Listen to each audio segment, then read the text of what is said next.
Welcome to the We Should Start a podcast, Harper Belmont style. My name is Ryan Harper. I am Donovan McDaniel. Say it again. Say it again. I'm Donovan McDaniel. It's a great intro. This week we're talking about Woodstock 99. We're talking about She-Hulk. Past tense.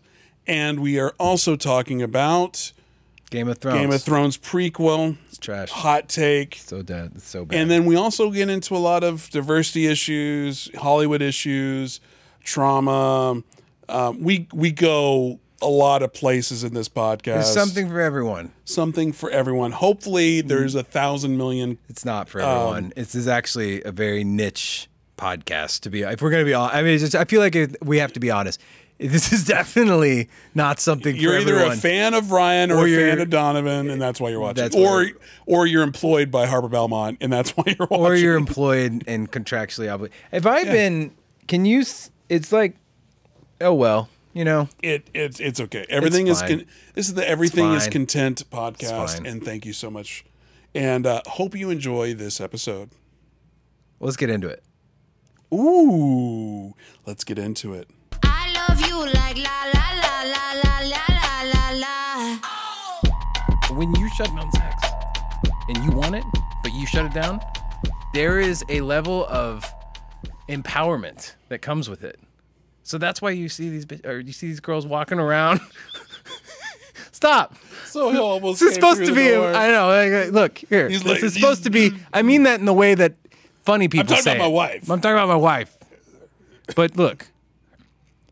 I get it. When they walk around like they're 12 feet tall, like, I'm the boss of you. You can't have this. Like, I get it. Because I've been walking around all day with just this whole situation going like, I'm in charge. I am the author and finisher of that. Right? She doesn't get to, maybe not. Maybe no pee-pee for you. Maybe you don't get none of this penis, you know? Penis. I won't play any songs for you. How old are you?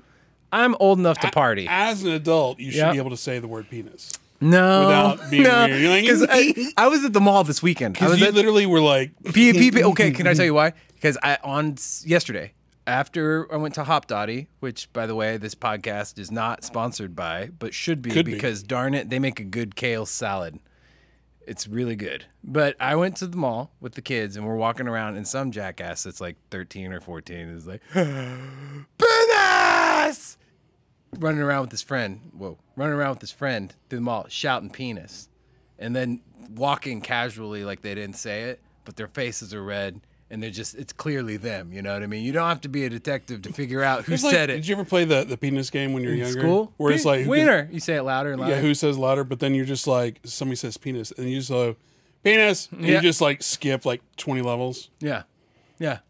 I did that. Were you that asshole? I did it in Spanish class, and it was wiener. That was the word we said, was wiener. We didn't say penis because, again, I guess penis isn't as funny to me as wiener. Both of them are funny. I think all of it's funny. If you really get away, if you take a 10,000-foot look down at this whole situation, it's a funny thing. So you can't be. Here's where we could bring in like social issues and actually make this a serious topic, a serious podcast. Is why is it funny to scream penis, but Just if you scream like vagina, it feels assaulty. You ever see a vagina by itself? What? I'm saying, like, penis. Okay, name me 5 things that look like vaginas. Penis lends itself. Stop it. Penis. Don't stop it. Don't name me 5 things. You know what? Maybe we can't use this. Oysters? Maybe we can't use it. Here's the deal. Yeah. George O'Keeffe paintings. Can you pull one up? Can you show us an example? Show Ryan what we're laughing at here. What do we got here? So here's the thing. All of this to say, penis, being that it's a phallic thing, right? There's a lot. The best things look like wieners. Hot dogs, rolling pins, statue or like buildings. It's all phallic. It's all phallic. So it's easier. It rolls off the tongue. Stop it. No, I you was can make gonna- jokes. No, I wasn't going to go there. I was Okay. just thinking about was the Little Mermaid cover that had the. Lots of vaginas. Okay, I see it.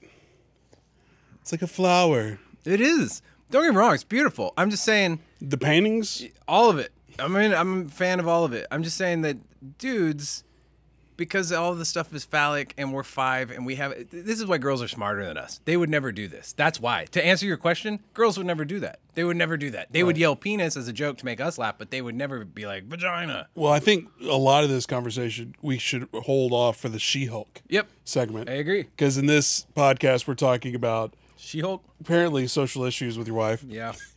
But She-Hulk, Woodstock, 99 doc on Netflix, and then the Game of Thrones prequel. Okay, on that.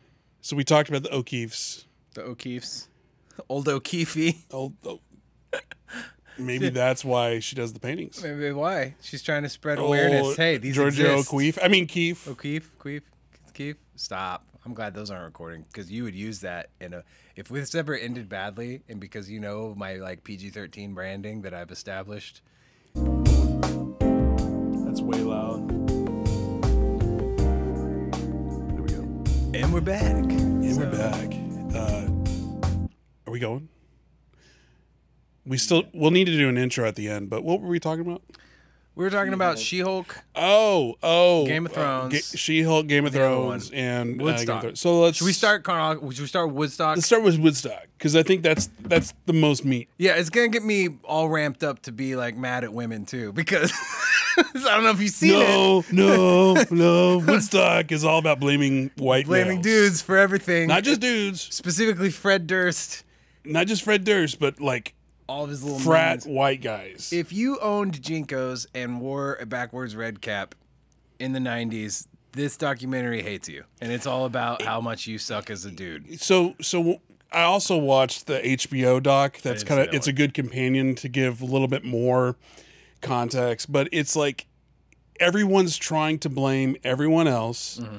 Like the organizers, it was Fred Durst's fault. It was the Flea's fault, or Red Hot. It was white male's fault. But it's like, couldn't it be a lot of those things? think And it was also perfect. self-agency, you know? It was like, I guess for me, when I was watching the documentary, you know when you watch Tiger King and then like episode 3, they casually drop in that chick's husband's been missing and she's suspected of killing him, and you're like, wait, what? Right. So watching the Woodstock thing, there was a moment where I had to pause it, and I did walk around the house kind of just like this, why would you even do? It's when they decide to hand out the candles that you would hand out at like the Christmas Eve service at church. And the mentality thought was, oh, this will be a real great peace, love moment, everyone unifying, because there had been some shootings. It was for Columbine, all this stuff. Well, these assholes just turned it into a giant bonfire immediately. But we'll get there. Yeah, We'll get there. We'll But- get there. Like, because to set it up, it's like you got the guys that did Woodstock, 60 whatever, Peace, Love, and whatever. And then 94 was a hit. And then, I don't know if you remember, there was, like, I totally forgot there was a 99 I didn't Woodstock. know there was a 94 until I watched the 99. Really? I remembered the 99 because I had friends that went to the 99. So I remember 94 because of the Green Day mud fight. And that's just like, oh my God, that's so cool. But it's just, you can't fault the organizers for trying to make money off of a festival. Oh, 100%. You can fault them for charging $4 a water for a 3-day festival and not allowing people to bring in water in 99. I mean, that would be like, what, a $75 water in 2022? What's the inflation rate? $4.99. That's insane. What is funny though is as they were talking about the prices of water during that thing, because I'm thinking of our current situation. All I kept thinking was, it's reasonable. $4. It sounds about right. Yeah, but you can still go to the supermarket and buy like $4 for a full case of water. Yeah, but that's Aquafina. Have you ever had Oh my Aquafina? God, don't be bougie about water. I'm not. It has ingredients. This is Kirkland water. Here's the deal. If my water has ingredients, I don't want to drink it. Because you know what the only ingredient should be in water? Water. Hydrogen. That's it. Well, technically, there's 2 ingredients in water: I don't know what that... Look, man, I barely hydrogen graduated high school. and oxygen. Okay. Periodic table, man. PTM. Science. Science. Tell me more about Woodstock 99, where you started. What was the biggest, for me, the biggest takeaway was everything's our fault. Like men, as yeah, White men. White men, specifically. Yeah. Everything is our fault. Right. White biological men. Right. Because if it's a white trans man, no, it's definitely not their fault. They're fine. They're in the clear. No, but it was just, it was so annoying to me to watch that. It's like, because, yes, I see a bunch of assholes doing assholery things. Right. To blanket statement, oh, this is because of white angst, white male angst. I'm like, really? I mean, you play stupid games, you win stupid prizes. I thought the whole situation, like you said, I mean, they were taking away people's water. They were kind of saying, hey, you're going to pay a lot of money. You're going to come to this event. Yeah. We're going to strip you of your humanity, and you're going to have to rely on us to supply you with stuff. Right. Well, and then they're like, oh, and then there's a lot of like, hey, you got to be careful, tread lightly in the conversation here, because like, in no way do you ever want to be like, I'm blaming anybody, because, but like, because there was like a 14-year-old girl who was raped, which is horrible, horrifying, and definitely not her fault on any level.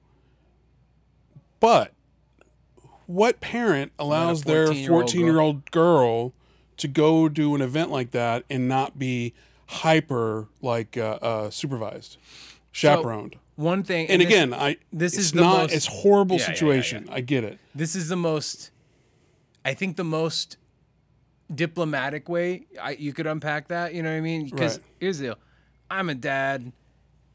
I have 2 boys. I don't have a little girl. I'm glad I don't have a little girl because I think I'd have to kill somebody someday. I know how, you know what I mean? Like, so, and I do that with my boys. I don't care. Take me to Huntsville. My thing is 14 in 1999. So let's do the math. How old do you think the parents were?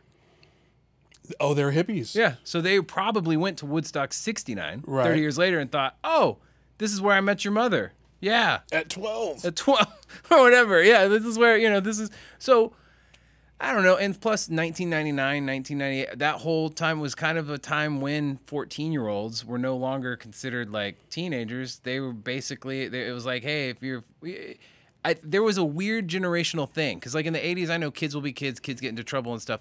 But in the 90s, it was like, God, you guys are dealing drugs and doing real serious bad shit. Stop it. You know what I mean? Like, it's like Bill Burr's thing. It's like, you animals. Like, what are you doing? You know what I mean? Like, well, there was also another, and this is not my thought process. Somebody else, I saw some on the docs. It might have been the HBO one. But they're talking about how, like, music up until that point had a message. Mm-hmm. Like, the 60s was all about fighting the man, fighting Vietnam, whatever. And then you even had the Nirvana era where you had, Kurt Cobain and his lyrics, and just, they had messages. And then you have Kid Rock, you have, Fred Durst, Limp Bizkit. You have this kind of like, and this is where I had a problem with the HBO one, because they had like this Times reporter who was like, because he was just talking about culture appropriation and stealing. And it's like, it's just music, man. Like, all music is derivatives of other music. Yeah. We talked about Elvis last time, or a couple times before. Like, oh, yeah. Did he steal? Is it stealing, or is it borrowing? Is it derivatives? I mean, and the big thing I always think about all that is like, look, only the inspired inspire.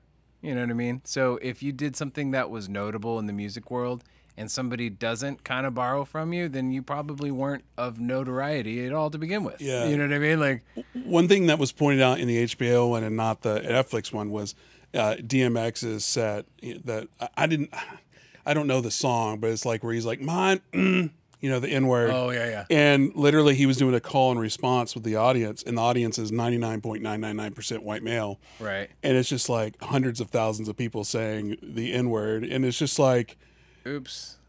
Yeah. But it's like, okay, is there a fault there? Is there a problem there? Did he give them permission? Did he give permission? Yeah. Even if he gave permission, is it okay? Because what if one out of the black people that were there, how do they feel about it? And again, it's my issue with that whole conversation is you're having it in 2022. And you're looking through it in the lens of 2022, not the lens of 1999.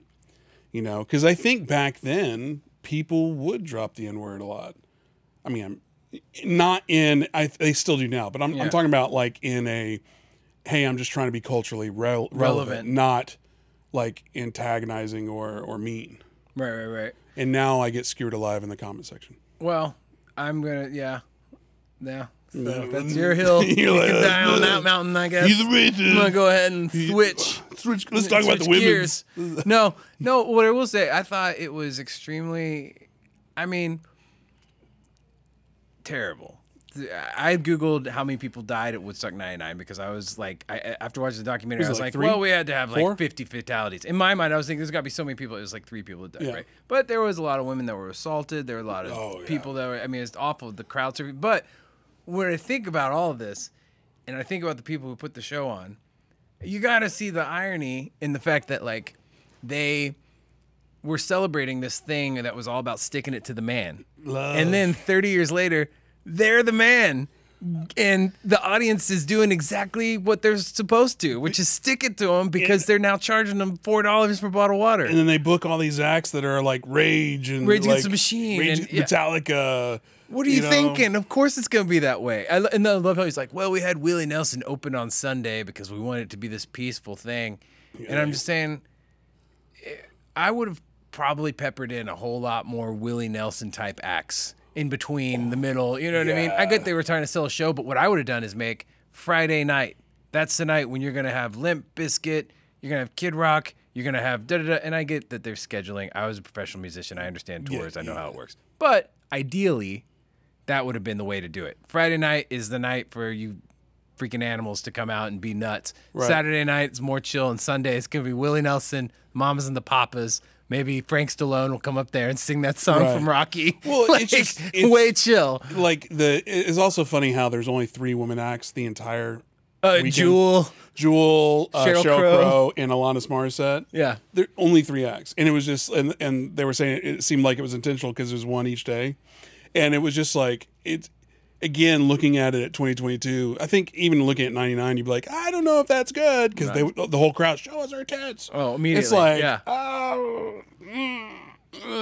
it's very throwing cringy. mud at Sheryl Crow and stuff. You're just like, God Almighty, what are you? Yeah, these are like professional musicians and like, not just professional. But I mean, here's the deal.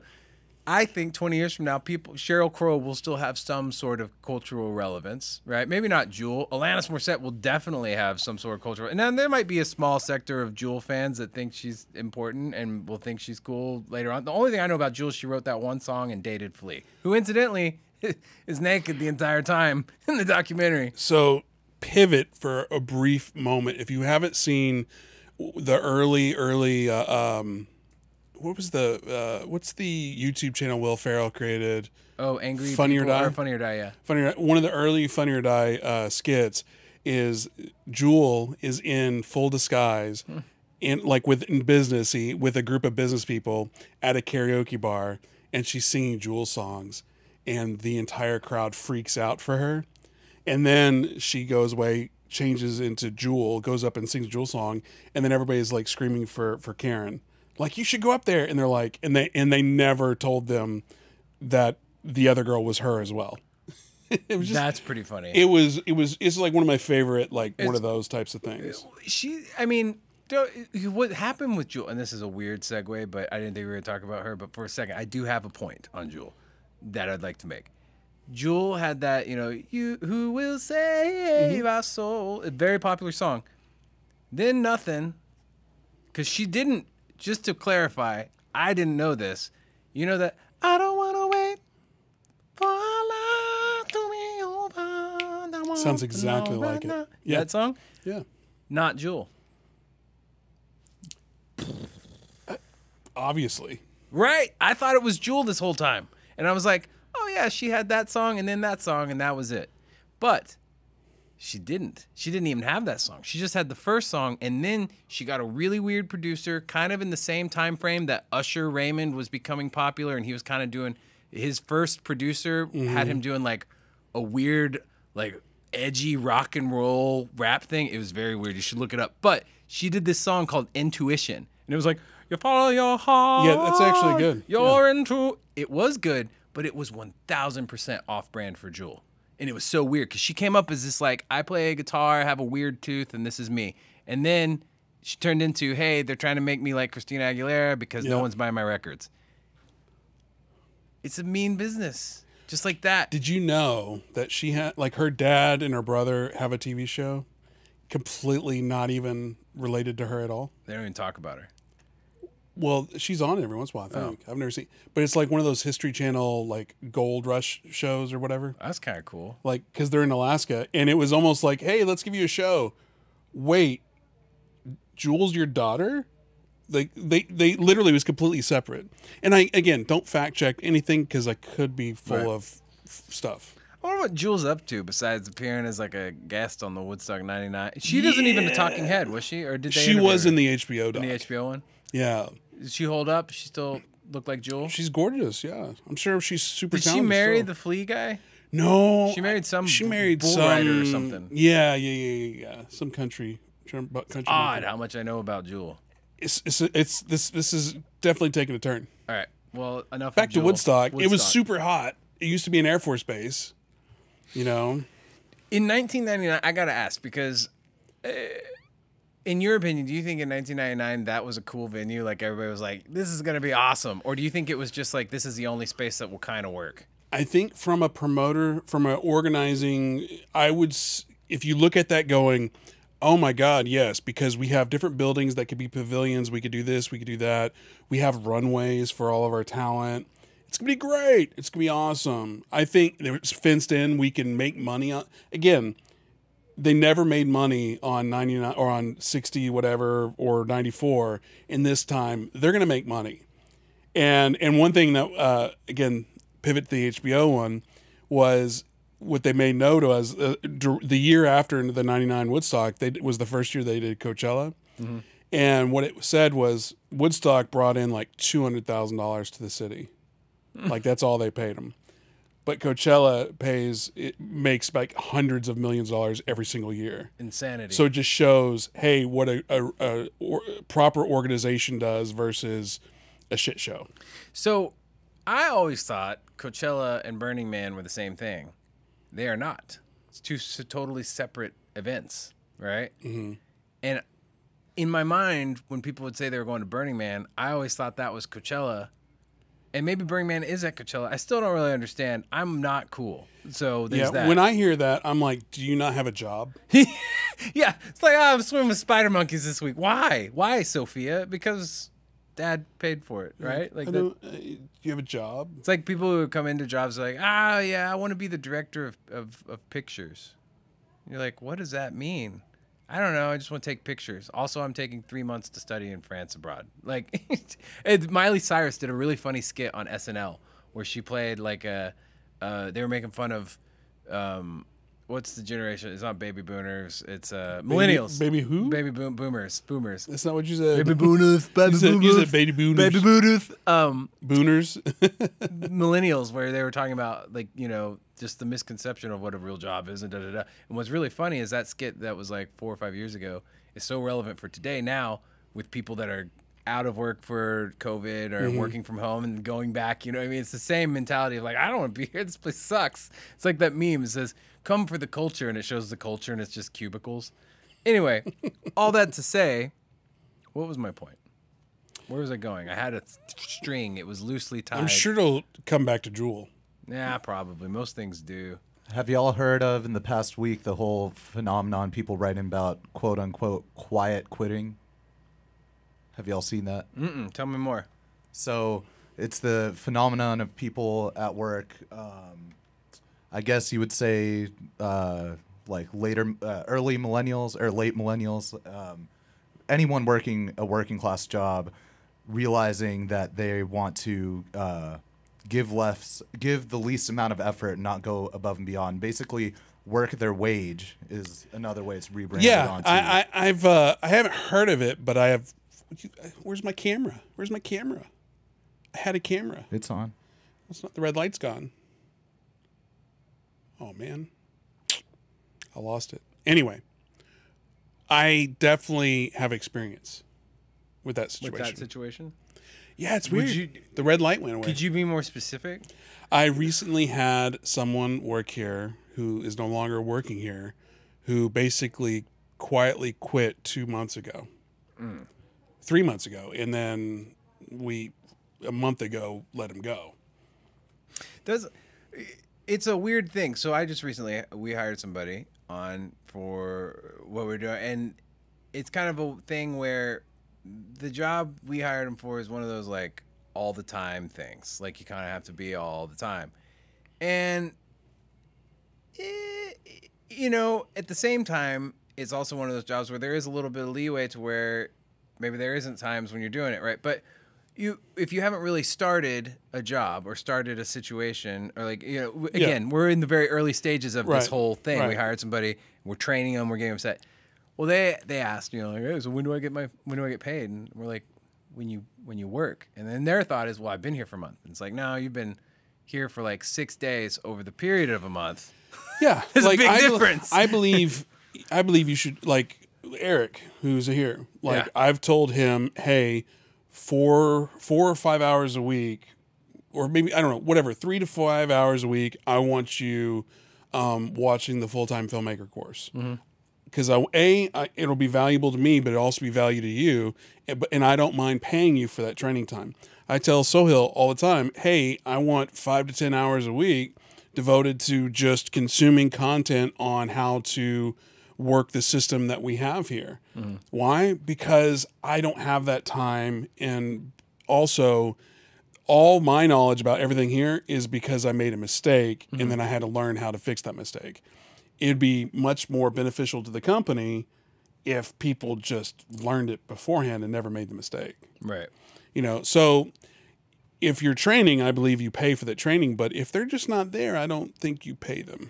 Yeah, I mean, my whole thing is when you're there and you're training, yeah, but the particular position is one of those things where it's like literally, it's like on, you have to be doing so many things at once. You got to be linking stuff, be posting stuff, be doing that stuff. And it's like, I want to pay you. We hired you because we want to pay you. Right. But you got to be here, and it's not a thing where it's like, hey, I'm going to take the rest of the week off, and you know, da, da, da. Now there are some jobs, some things, like, I mean, like, so for example, I You want to get real? Let's get let's real. get real. You want to get nuts? Let's get nuts. There's some Screw things- Woodstock. Let's talk about Harper Belmont. No, whatever. I'm just saying there is this whole thing, this thought process of, well, I deserve this because I don't. Right. You know, that should be a T-shirt. I deserve this because I don't. There's a level of performance. Like you have to perform. Like I think there's a culture of free writing. So back to the quiet quitting. Is that right, Soil? Quiet quitting. Yeah. You know, working the wage. I don't know if it's if it's a culture thing. I don't know if it's an age thing, a generational thing, or just a personal ethics thing. Getting paid to do a thing and then not doing that thing and still thinking I should get paid on that thing is completely foreign to me. What I just like, hey, I didn't get paid. I did a thing. It wasn't to you hired me as a contractor to do a thing.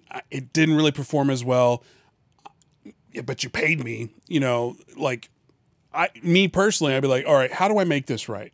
Do I refund it partial? Do I refund it full? Do I redo the stuff? Do I redo the project? You know, that's where my brain immediately goes. I always go to overperform so you can have the relationship of that business or that person.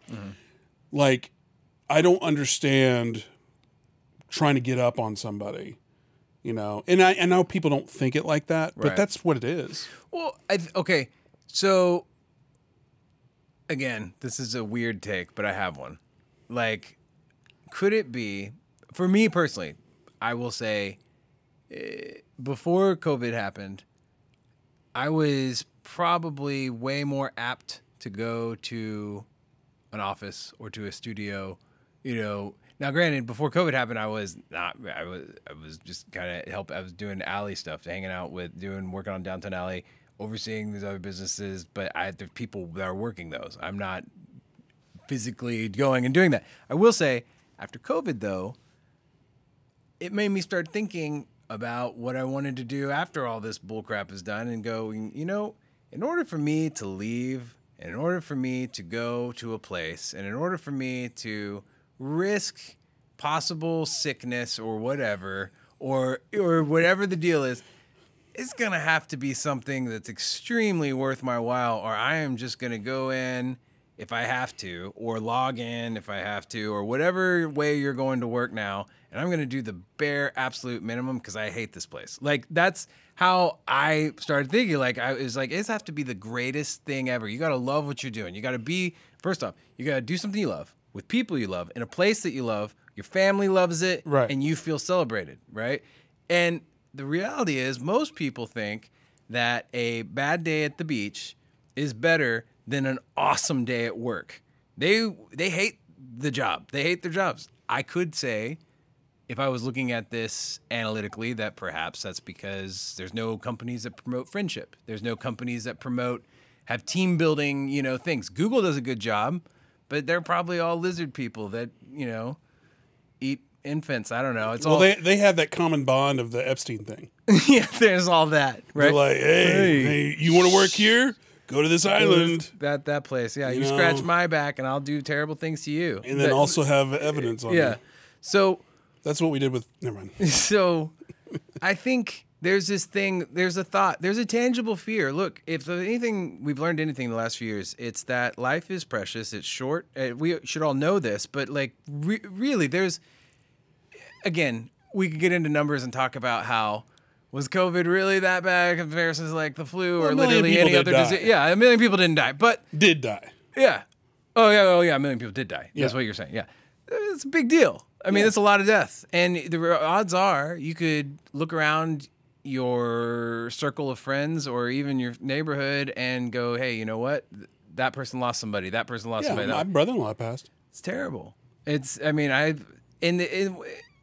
So there is that level of like, what is important? Is it important for me to go to this thing that they paid me $36,000 to give up on my dream? Or would it be more important for me to utilize this $36,000, do the bare minimum while I build up the thing I'm passionate about and then bounce? I think it depends on perspective of where you're at, because like if the job, if we're talking traditional American economy, where you do the $36,000 and then you do a great job and they give you a 2% raise every year that's lower than inflation, then yes, I think you do that. But like in this environment where it's entrepreneur, where it's like maybe you do start at 36, but hey, you are so valued that your salary's doubled. The past couple places I've worked have been like that, where like you went from making 30, 40,000 to making 70 to 80,000, like within a year. Now, like here,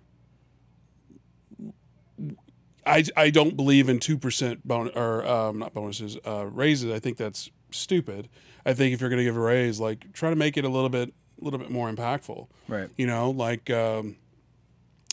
When Paul, he's been here a year, he got I think a 12% raise, Now, what's industry standard? I don't know.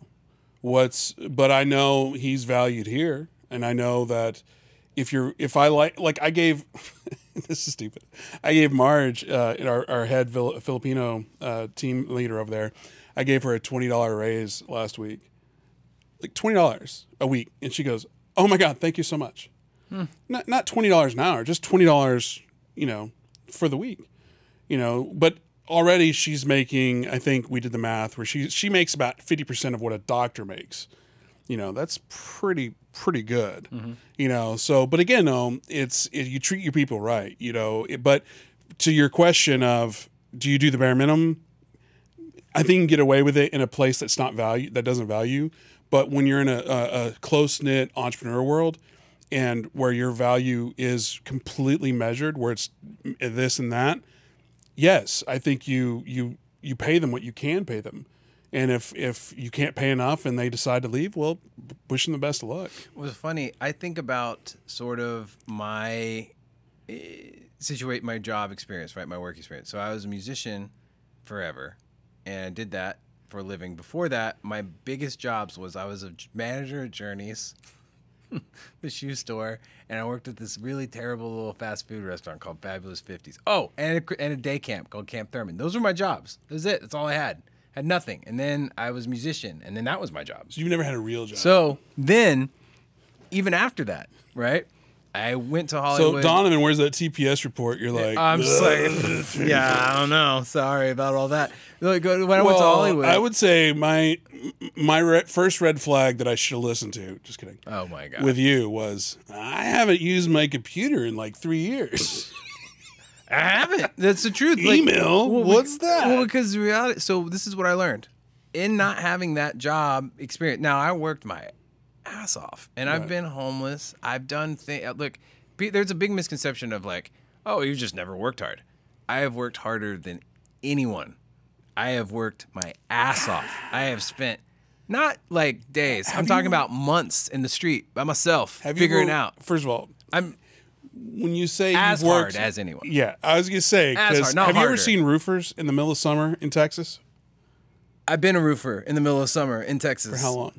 For 2 months, from June until August 2013. All right. It's the worst. I terrified of heights. I was awful. Everyone was very sweet to me. They were very nice. So fucking sweaty. Wow. It was. No, but I think what has gotten me far in those situations, not far, but like, I mean, there's not really much, it's a very low ceiling when you're in roofing, am I right? But like when you're working the there, roofing joke. Not when you're like the king dingling, you can do whatever you want. But when you're the guy hitting nails and handing shingles, it's, it's not much you can elevate to. Right. And I found that in that business, the only thing that you can elevate to is like either the the leader owner or a sales guy. Oh yeah. The sales guys make tons of money. I learned that if people liked me and I made them laugh and I made everybody feel good about who they were, that they would overlook my shortcomings as a roofer. But all that to say, I worked. He means well. I worked a bunch of bullcrap jobs that I wasn't very good at, and I never really had like that real job experience. After the music stuff, I worked at a church. That was awesome. I loved working at the church because I was a worship leader, and I loved the Lord. I loved people. I loved music. Also loved girls. Had a relationship with one. She got real upset. Told the pastor. He took me off of the worship team, off the platform, because there needed to be a public shaming. That was the vibe I got. You know what religion has it made when it comes to work? What? Islam. Oh. Because in my experience, because I used to work in Dubai and Doha, Qatar, and they have a saying, inshallah, which is God willing. Mm-hmm. So earlier, Donovan, where's that TPS report? Your response could be, oh, you'll get it, inshallah. Meaning, you ain't doing it. The only way it's ever going to get done is if God comes down and does it himself. But I can't question it, because if I'm questioning it, I'm questioning God. Therefore, you should stone me and kill me. Sounds like and a I know slippery that's slope. I know that's very like myopic in my viewpoint, but that's my viewpoint of seeing what I saw when I lived over in the Middle East. Is that what it's meant to be? No. See, but modern day, like, hey, let's skate. Here's the thing. I'm so over. Okay, I'm a Christian. I love the Lord. I was a worship leader. I still love Jesus. I pray. There's no doubts in my mind where I'm going. I'm so sick of church, dude. I'm so sick of church. I'm so sick of it. I'm sick of so the church I worked for, I love, like, it was devastating to me when this happened, because I did nothing that anybody else wasn't doing. The problem was I got caught. Like, I not caught, but like, it wasn't even caught. It was just, I had a relationship with this girl. We broke up. Then I started dating another girl. The girl got real upset. And because the girl that I started dating was like one of the pastor's daughters, this girl felt it was necessary to air like all my dirty laundry. I get it. I've been that petty before too. But it cost me my job. It cost me everything. So then I was like homeless. It was a mess, dude. Like, it was awful. It went from having a tanning membership and a Scion XB. I don't know if you remember those, but they were kind of a cool car to have, ironically. Yeah. And I had that and a tanning membership and an apartment in Fort Worth, gone. Because pastor said, well, you've made a lapse. And then this is what I was instructed to tell people. I had a lapse in judgment. I need to be rehab. Yeah, I need to be away from the. And rehab consisted of me going to Sunday school classes because clearly the fact that I worked full time at ministry and was at 9 services a week prevented. All the logic is messed up. All that to say, never really had any jobs. Then my father-in-law, he gave me kind of a job he created for me to try to figure out what I was going to do with my life, and having somebody in your workplace go, hey, you know what? Here's some money. This is what I'm going to pay you. This is kind of the parameters. Go make something of it, and let's see what you do. That changed everything. Because before it was like, you have to do this, all this stuff. This is your, and then this and this and this. And I was just like, well, I hate that because I don't want to be told what to do. Like, I'm not doing that. So anyway, that's stupid, right? Obviously, I could grow and learn and do that. But it all worked out for me because he gave me this opportunity. I took it. I ran with it. Now we have 5 operating businesses that are profitable, doing well. I don't do any of that stuff, and I haven't touched a computer in 3 years because I have people I pay to do that for me. Right. I think on the opportunity thing, and I think this is where, if we really want to go back to the sketchy ground of conversation, is like, being a white male, I think it's my place to speak about the plight of like minorities in the United States. But it's because of that. It's right. you have a father-in-law that could present you with an opportunity. Yeah. And I think when it comes to the minority communities that are suffering, that it's not a equality. It's like, yeah, it's equality of start, but also, hey, there's a severe lack of equality when it comes to the handout opportunities. Oh man, the leg up. There's a ton of handouts, yeah. but hey, here it's the whole give a man a fish or teach a man a fish. It's that. So Bob Odine, my father-in-law, who I love dearly, this is what he said to me. He said, all right, so I'm writing this book. I'm doing this stuff. Why don't you come in and you kind of just work on the book a little bit. And you do that, and I'm going to pay you $50,000 a year to do it. And this is in 2014, and I'm over the moon excited because I'm just like, wait, what? You're going to give me that much money in general, so I don't have to worry about money right now. I can pay my bills. I can take care of your daughter. And that's really the reason he did it out of love. He was doing it to take care of his daughter, his grandson, right? But he saw something in me, and he told me this. He's like, I see something in you. I just don't know what it is. And nothing cool that has happened in our life would have ever happened without that leg up. Mm-hmm. And I think about all the people that, and not that we've done some great thing for society or anything, but we have a really, I love our life. We've got a beautiful situation together and we're happy. And I think about people who are miserable and upset because of their circumstances. And if they had just had some sort of opportunity, somebody kind, somebody nice, somebody who said, I see something in you, I don't know what it is, but here you go, what would that be like? Which goes to my whole thing about being kind and being discerning, and if you give somebody the benefit of the doubt until they prove you wrong, if you're able to. If you're capable of going, you know what, I'm going to invest just a little bit here, I'm going to put a little bit here, I'm going to give you the benefit of the doubt till you prove me wrong, and then when you prove me wrong, I'm going to forgive you, move on, school fees paid, right? Yes and no. Go for it. It depends on the context, because I am that guy. Mm-hmm. And you hear all the time, I actually just did a podcast with Scott Dickers where he's a fan of hire fast, fire fast. I'm a fan of hire fast, fire slow. I'm not a fan of it. That's just how I am, because I like everybody. If this was an interview for a job, I'm like, okay, you're hired because I like you. And I've learned, hey, when it comes to business, I can no longer be the first interview. It's got to go through you. It's got to go through Sohail. It's got to go through Paul. It's got to go through Margot. It's got to go through Marge. It's got to go through Jess. Everybody else but me, because I will immediately like them and hire them on the spot. And that's probably not the right decision. But also, I'm the guy that will, hey, benefit of doubt. We've invested time. We've done this. We've done that. But when it comes to business and like running a business with employees, they're never, when you know, and you should cut ties. Yeah. Because no one is ever going to treat the job as much as you are. They're not going to value it. It's your baby. It's not their baby. And, you know, if you need to fire them, they know. So it's going back to the Sohail's quiet quitting. And I think Sohail had a quote about it that he wanted to share. But, pull that up. but the quiet quitting thing is like, so our guy, he basically thought he was being fired 2 months before, where we probably should have pulled the trigger and fired him. And therefore, he just started skating because he's like, why would I work? I'm getting fired. I love this quote because Speak it. Okay, so this is how should employers respond, right? So it says it speaks to the tired and frustrated feeling that many are experiencing on the tail end of the pandemic. People are reassessing their priorities, and social disconnection can be part of the shift.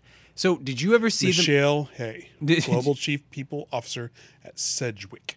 The Washington Post? Got to give the plug. references. You know, because for the Wikipedias and here's the deal. It's another day, another day without using the Pythagorean theorem. Yet I am giving a reference. Did you ever do that in book reports? You had to put the references, Yes, for. yeah. But did you ever see the movie Up in the Air with George Clooney? Yeah. I love that movie. It's a sleeper. A lot of people didn't really see it. I loved it. I think it's a great movie. It's a great movie, but I don't like melancholy movies like that. And I know it's not melancholy till the end. Well, but I'm like, ooh. He went through a phase where he was doing like those like he did The Descendants, which is like a terribly depressing movie, but he's in it, so it's kind of likable, and you're like, it's okay. He's really good looking, right? Yeah. George Clooney. Where's he been, by the way? He hasn't done anything. Have you seen his wife? Yeah, it's okay. So he's like, his wife is like, oh my god, this is a tangent with this whole podcast about, this is the we should do a podcast. Therefore, we don't know what we're talking about. Anyway, what was it? It was either Amy Poehler or Tina Fey or both of them together at an award show, and they were talking about how they're giving a Lifetime Achievement Award to George Clooney, who's done some movies, and his beautiful wife, and then they list off all the accomplishments that she's done, like because she's a part of like the World Health Organization. Yeah, she's all these internationally renowned things. And yet George Clooney is getting movie star. Yeah, George Clooney gets the Lifetime Achievement Award. That's funny. Anyway, I love that. Well, all that to say, in the movie, there's this great line where he's got to fire J.K. Simmons, who I think is a treasure. I think J.K. Simmons is probably one of my favorite character actors of all time. He's so good as the yellow M&M. He's the yellow M&M? You didn't know that on all the commercials? That's J.K. Simmons? Yes. Really? That's one of his first gigs, and he just kept it. I didn't know that. I love him as the bum bum bum bum bum bum. He's like, well, you didn't believe it. That's awesome. That makes me like him even more. Yeah. You have probably one of the most famous or recognizable voices. Like if you close your eyes and you hear JK speak, you know it's JK. Right. I didn't realize that 22 years ago, you were our favorite M&M. The yellow M&M. No kidding. Yeah. The longest running show of my. So he's been doing it for 22 years. I mean, That's great. Did they draw him to look like you? He's They kind of did, yeah. Billy West and I have been red and yellow for 22 years now. No And kidding. they videotaped us during our what did early you say? sessions. What was the? Santa? Incredible. It's a living.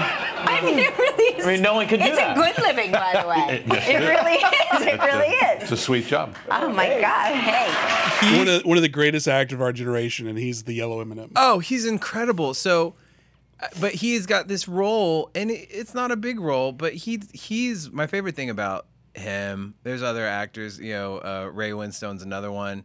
They're guys that even if they're in it for 5 minutes, your movie is a billion times better just because they're in it. Like, and he has this scene with George Clooney where George Clooney plays a guy who fires people, and he says, he's kind of burnt out on his job. He hates it because he fires people and he sees them in this terrible time. It's a guy that companies outsource to fire people. George Clooney, yeah. Which is a great thing, man. That's what I'm going to do. If I have to get rid of anybody, I'm just going to hire somebody to do it for me because I'm a non-confrontational. Anyway, he looks at his resume and it says that he was a chef. Or he went to cooking school. And he asks him, he says, how much did they pay you to give up on your dream? What was it, $36,000? Was it $42,000? What did they offer you here to give up on doing the thing that you're passionate about? And when I think about these people that are coming through this pandemic and reassessing. Maybe they're going, you know what, life is short. I just lost a friend. I lost my partner. I lost a parent. I lost somebody. And it's all so finite and quick, you know? Like, maybe I should be doing something that I'm passionate about. Maybe I should be doing something that I love. And the reality is all of us should be doing something that we love, and all of us should be doing something that we're passionate about. I've found in my life, when I was having a hard time or when I was down on my luck, that I had to shift my passion and excitement for the people that I was doing it for. Instead of my own passion for doing something that I liked to do and wanted to do, I had to pretend, or I had to, when I thought about the job that I didn't like, I would have to think about whose mouth it's feeding, who's getting clothes out of this deal, you know, my children. And I think with the pandemic and the opportunity now to work from home, it's given people time to just go, I don't want to, it's me time. I'm going to do something for me now. I'm going to do something that makes me happy, which maybe is a good thing, but I know it's also. Well, going back to the J.K. Simmons coming into a movie, a short amount of time. Do you know who won? Do you know the shortest performance to win an Academy Award? I do. Who? It's Anthony Hopkins as Hannibal Lecter. Is it? I think. Is it not? Let's see. Let's see what the. I forgot how. He's on here. It might be J.K. for that drumming movie. No, he was in Whiplash a lot. No, he was in it. I think he was. Whiplash is the greatest. So JK there's a woman. He needed to win Best Actor for Beatrice Whiplash, not Best Straight. Supporting. Okay. In Network. She was her on-screen time is 5 minutes 40 seconds. 5 minutes 40 seconds wins an Academy Award. Talk about having a good agent. Going. Or just being remarkable. I don't know who she is, but I'm imagining she's incredibly talented. I passed. You, did you see The Help? Yeah, no, I never saw it, but I think that's another person. Didn't she win? She won, and I passed her. I was living in Los Angeles at the time, and was walking right by her and her. That explains the fear of COVID. What? Oh, yeah. All the California. No, I just have irrational fear of everything. I'm getting my boobs cut off in like 2 weeks, and I'm 100% convinced I'm going to die on the operating table. Even though it's cosmetic, I'm an idiot. I don't know. Anyway, was walking down the street. We should wait to post this then. Yeah. Let's just make sure. We'll just cut it out. Yeah, that's what he said. Donovan's last performance. So Content. I was walking. Content. Everything is content. Everything is content. I was walking down Sunset Boulevard, which it sounds like the most bullshit story ever, but it's true. That's where they're there, and especially when you get further down towards like Beverly Hills and stuff. So like, but she was walking with her agent, and I said, "Hey, congratulations on the nomination." And she was tickled pink about the whole situation. You know what I mean? Oh, thank you. She gave you a hug. Whereas if somebody had come up to me on the street and said, congratulations on the name, I'd be like, oh my God, get away from me. What are you going to do? You could kill me? What do you want? What do you want, a picture or something? You want money? I don't want money. I have credit cards. She was so approachable and nice. And then she won the Oscar. So I think it was, so I was indirectly involved. I don't want to take credit. I don't want to take credit, you but I know, was indirectly involved. It happened. Are we done talking about Woodstock? Yeah, I'm sick of, okay, so just to put a big bow on Woodstock, if you're a white dude who likes Limp Bizkit, it's all your fault. So This is true. That's it. But I think we could get a little bit more nuanced, a little bit, for the clips, for the reels. Yeah. For the Okay. For the content. So talk to me. Let me ask you a question then on Woodstock, and I want you to run with it. Okay, I'll run. Who did you think, if you had to point the finger and you had to say one guy's the sconch of all in all this situation, I got the impression that the guy that wore the cool bandana around his neck was kind of not he was mainly there to be like shake hands and give some validity, like, hey, I'm from the 60s, I was here. I think it was the other guy who was the sconch of all sconches. Well, first of all, when you point a finger, you got three pointing back. Yeah. Okay. I don't know what that means. Well, but I think, but in a lot of ways, I would disagree with that, because the guy that had the bandana, he was 25. Like, I Wikipedia because I was like, he seems pretty young. And like, he was the main guy in charge of the first Woodstock. And he was like 25 when that happened. And it's just like, it was just him and a couple buddies were like, hey, let's do a concert together. party. And it blew up. And yes, I think he was able to team up. Let's do it again. And let's try to, and he brought some other people in management to help make money. But ultimately it's his brand, his name, his thing. And you would think 20 years of, because now he's 45, which is not much older than us at this point. Yeah. Is when he did that. You know, what is 69 to 99? It's 20 years. He's 25 then, so 45. 45. But say he's 48, whatever. But that's still 30 years. 30, whatever, math. You know what? Pythagorean theorem strikes You know, again. Science. H2O. I know Water. water, but I don't Water. know time.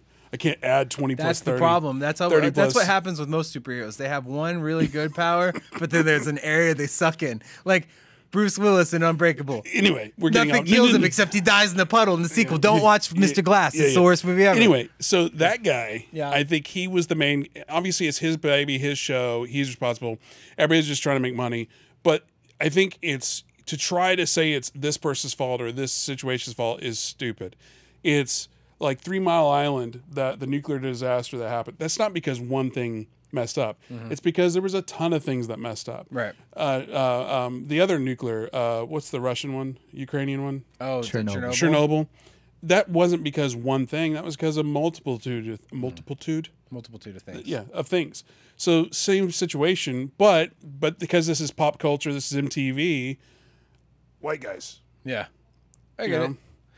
it. And MTV didn't help either. So They were egging a lot of stuff on. Kurt and, Yoder was definitely not trying to bring down the Oh, temperature. they loved. They're Yeah. like, oh, Ratings, We're this gonna is have great. ratings. I'm gonna real news guy. Did you see how young Carson Daly looked? Oh my god. He looked like a baby. So the HBO thing, they brought up about how TRL kind of like killed music, yeah, 100%. and then also how because at Woodstock they were like they had was it euphrages? Is that what it's called?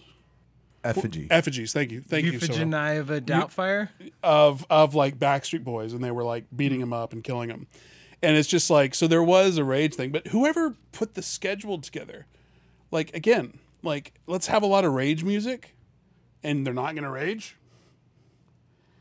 You know, That's a good point. And again, I don't see how you could blame Fred Durst for being Fred Durst. I don't see how you could blame Red Hot Chili Peppers for being Red Hot Chili Peppers. Chili Peppers? I'm pretty positive Fred Durst has no remorse. Of course he doesn't. He They doesn't asked care. me. He's like, it's not my fault. I didn't do anything. I was playing a show, man. I was told to perform. I performed. Yeah. So moving on from Woodstock. Well, real quick, I haven't seen this, but like speaking of raging and this whole thing, white male, Travis Scott got a lot of shit single-handedly for Astroworld. Yeah. So what are you trying to say? I think So I'm just saying, like the sensei, you want to find an enemy, right? Like someone, You like have- you're saying, yes, it's a a multitude. scapegoat. Yes.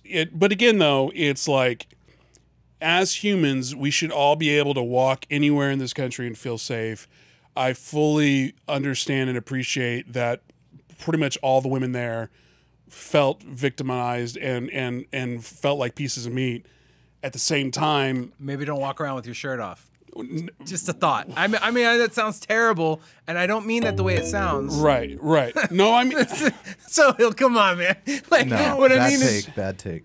They should be able to walk around butt naked. It's not there for that straight victim blaming. I gotta call that out. well, I'm just saying, if you're gonna body surf and you're a girl, how else do you want us to move you across the crowd if you have your shirt Yeah, off but in a you way know what? that's not where we're touching you? I'm just saying, like I could Yes. see. Now, don't get me wrong. This is a terribly unpopular take, and I realize that. But I'm just saying, what's the difference in saying that versus maybe if you're 14, you shouldn't be there? You know Well, what I mean? Like, the crowd surfing thing happens to fully clothed women crowd surfing. oh, all the 100%. time, so- Yeah. no, who the Offspring, he did at Woodstock. He actually called it out and like from Made stage, him he was stop, like, yeah. "Hey, by the way, be cool. Like, there's women out there. Don't grope them." Which is interesting because it came from the Offspring. Yeah. Of all people? Of all people. Of all people? I don't know. I think like my whole that whole world, just the mindset. I can't speak to it because I would never be there. I would never do those things. I just recently took my shirt off at the beach for the first time this summer. Like the idea of putting myself out there fully. I wish I was that bold and that brave. And hats off to we them, haven't even but- talked about the fecal matter in the water. Oh, yeah. Like the camping, gross. like the idea of being in a camping tent in that much of heat. Fecal matter? Oh, you didn't. Oh, Dude, they drink so the poo-poo drinking water, like because it was so hot, like somebody had actually hit the pipe open, broke the pipe just to get water out, and the fecal, like the sewage system, got mixed in with the drinking water. People were actually bathing in the drinking water, and it was just it was a shit show all around. You know, It really was. you know. And as far as like again, should people be able to do whatever they want? Yeah, But at the same time, you know, you look, here's the thing. I know it's one of those things like, well, I got to call you on that. People should be able to do. Yes, people should be able to do whatever they want. I agree. We should all be able to do whatever we want. However, when we choose to do whatever we want, the world and circumstance and life says, hey, each action has Right. a reaction. And if you're in a spot where it's like, Right. maybe this isn't the best place for me to be totally naked. but Maybe. also, you have to look in the context of the time. Yep. In 1999, what was the very popular pseudo porn that was going on? Girls Gone Wild. So Girls Gone Wild was a heavily popular thing going on. So again, and by no means am I trying to shame anyone, but or validate anything. I think we're all on record saying that's horrible. But if you're thinking through the lens of Girls Gone Wild and you see a naked girl, oh, she's wild, she's gone wild. It was just a bunch of stupid dudes. It was just a Stupid bunch of dudes. stupid Yeah, dudes that's doing stupid dude stuff, and Yeah. they ruined it for everybody. I will say. Yes. Now, the fact that they're saying it's angry, it's white guy's fault, blah blah blah. Here's the deal: if you prepare a table, people are gonna eat, and if there's food on the table, hungry dudes are gonna eat the food. And these guys had for 3 days. Their water prices are going up. You can't shit anywhere. You gotta shit where you- Yeah, at the- $4 is like $7.25 right now. So That's insanity. Like we lose our mind.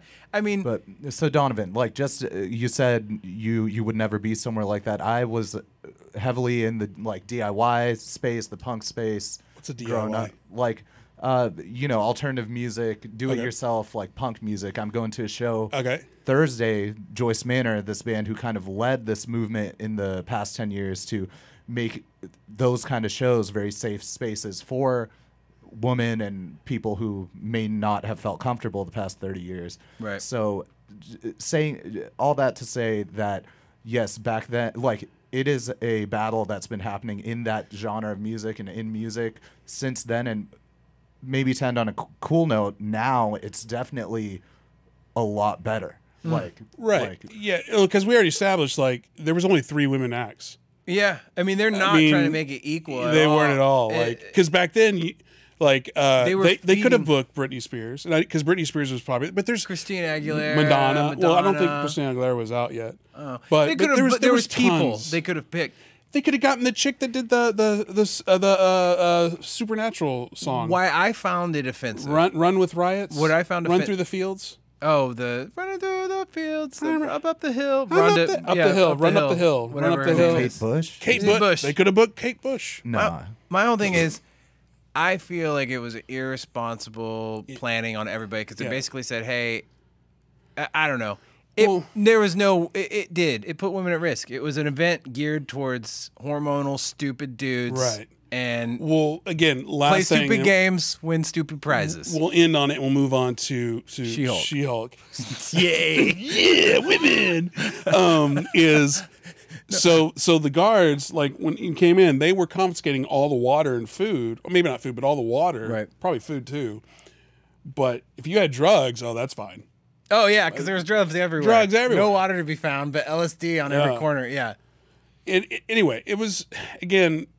I think we'll summarize by saying Woodstock '99 was a complete shit show. Yeah. And everyone that went, everyone that attended, everyone that organized, everyone performed, they're all shitheads. 100%. I'm with you. Let's move on to Yeah. She-Hulk. What do you She-Hulk. think of the newest offering from Marvel Studios. What was your thoughts? I was on the fence to watch it from reviews / promos. I was like, ugh. And then you texted, hey, watch it. I was like, okay, we'll talk. I'll watch it just so we can talk about it. I was entertained enough to watch it more, but I don't think it's Marvel's best work. Same. Would I have watched it without you saying something? Maybe eventually, but it wouldn't have been high on the list. But it's like Obi-Wan. I only watched like half of that. Right. Did you watch the second half? Because the second half's where it No, really the little gets girl turned up. annoys the shit out of me. Princess Obi-Wan. Leia? Yeah. Show some respect. It's the Princess of Alderaan. Yeah, but she's annoying as hell. She is. Anyway, but Oh, gosh. but She-Hulk though, it's like I don't appreciate how they take the masterpiece, which is the Marvel universe, and they're like, "Hey, we're going to put our stamp on it." And they made it filmed like a sitcom-y type situation. Like even way the intro to the show and then the outro to the show felt very, hey, I'm on NBC and here's a commercial break. The fourth wall breaking. Well, I'm okay with that. Yeah. I was okay with that, but it just seemed cheap. So when I was little, Lone Star Comics was the biggest thing. And what was really cool about Lone Star Comics is you could go and you get these trading cards that had superheroes, right? And it was the superhero trading cards, and there was all just pictures from the comic books. And I was so into comic books, and there was nothing cool comic book wise when I was a kid. Like the only thing we had was Batman Michael Keaton and Batman Returns, which is kind of like the scariest. I mean, it's not anything like what there is now, right? And I used to dream that they would make these Marvel movies, and someday we'd see a cool Spider-Man movie, and someday we'd see, cool Iron Man. I used to be like, oh, someday it's going to be great. So I love everything Marvel. I'm so excited about it.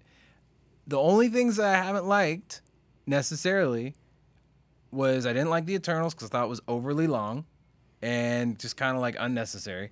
I think we talked about We that. talked about that. Click here for that. Yeah, it's up there somewhere. I have a pretty interesting thoughts on the Eternals, but We should do a full podcast where every week we're just talk talking about about the the Eternals. Eternals. It's the new Top Gun. So Donovan, can you pull your mic down a little? Yes. No. Yes. Is that better? Oh well. Is that good? Is that the one for this time of year? Or do Little up. like that? That's better. We'll see. I don't think he's satisfied. He's not, but he doesn't. He's like Hamilton. Tell me until Never you're been ready. Is that better? Yeah. Is that That's good? good. That's okay. good. This is the one for this time of year. She-Hulk. I liked it. It's fun, but here's what my problem is. I used to beg that they would make Marvel movies, and I was wanting Marvel movies, and I wanted all the Marvel things, and I was so excited about it. And now I'm the biggest fan ever, but I'm going, okay, there's a lot of Marvel stuff. We got a new thing every 3 weeks, and we have to watch all of it, or none of it makes any sense. I'm a fan of constantly releasing stuff. I like the constant release stuff, If but it's good. there's a big caveat there. Don't just Hawkeye, throw it out. I thought Hawkeye was Hawkeye was great. awesome. I thought the Falcon was okay. Can I tell you what it sounds like, though? What I'm What? about to say? And this is what I'm afraid of. So, I'm afraid that in today's 2022, if I say I don't like She-Hulk, it's going to be, the thought is going to be, oh, you don't like it because it's a 100% a female-driven 100% show. What's going to happen, and And- that's the problem with content. Yeah. Is you can't criticize anything because immediately it's racist or sexist or homophobic. Right. It's like, no. I just didn't like it. It's Yeah. because of blah, blah, blah, blah, blah. No, I will say, and again, my points, and maybe there's something with me. Maybe I do need You need to work on your. Where's that rehab you went to didn't take? Maybe I do need to work on myself, because my favorite parts of the show were the parts with Mark Ruffalo. That's what my fear for the show is. And I don't know if it's going to work without him being heavily involved. So I'm interested to see Right. how much he's in the next few episodes. Because on that, I was thinking about that is, well, one, Mark Ruffalo is a bona fide movie star. Yeah, this is He's Academy huge. Award nominated. Like the actress, Yeah. she's gorgeous. I don't know anything about her. I don't know Right. her name. I don't know what else she's been in. she kind of looks familiar, but I just don't know what her CV is. But, I think she looks totally different in real life too. I think. But Mark Ruffalo, it's like he's Hulk on the Avengers, and he's the Hulk. Yeah, I mean, you know? he's Mark Ruffalo. Yeah, everyone knows who he is. But not only that, is his character arc throughout the Avengers is well documented. Yeah. And that's kind of my problem with She-Hulk is they were like, and they did this with the Charlie Angel reboot. I didn't watch it. Did you watch that? I didn't know. But a lot of I saw the one with Drew Barrymore. This is the one with Kristen Stewart. That one looks so. It looks bad, but what the takes that, again, this is not my take, it's somebody else's take because I didn't watch it, is they're all three of them, none of them had specialties. They were just good at everything. Mm-hmm. You know, because you can never have a woman character that is limited over here and over. Whereas men, it's like they have arcs to their characters. Hulk smash. He's literally a dumb guy who breaks things. Right, Yeah, but you couldn't have that in a female because she needs to be smart and can break things. Exactly. And I think that's limiting from a character standpoint. And they even talked about in the show where with him, it took him 15 years to master himself, and she mastered it like that. Zero arc. Oh, because I'm a woman, I've been dealing with this all my life. Yeah, I mean, it's like where's the training montage? I mean, I know they trained, but they were just smashing shit. Yeah, I mean, I loved my favorite thing from all of it is when you were like, you said, what did you send me? You sent me. So she's a Hulk because of a botched blood transfusion or whatever. No. Like Yeah. because they get. So I'm spoiling it. I said If you haven't she is seen a the Hulk show, because of an accidental blood transfusion. if you haven't seen the show, this is what happens. She's on vacation with her cousin. She's an attorney, and she's on her vacation with her cousin, who is Bruce Banner, the Hulk, right?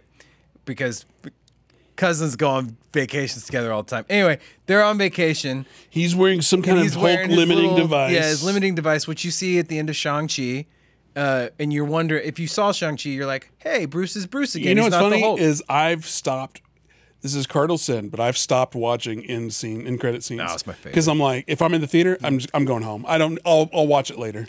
Well, because usually at the end, it's like you wait all this time, and it's the guy who pops up, and he's like, hey. Anyway. Well, sorry, they get in a car accident. His blood gets into her arm, and then she turns into Hulk. And your line was, to me...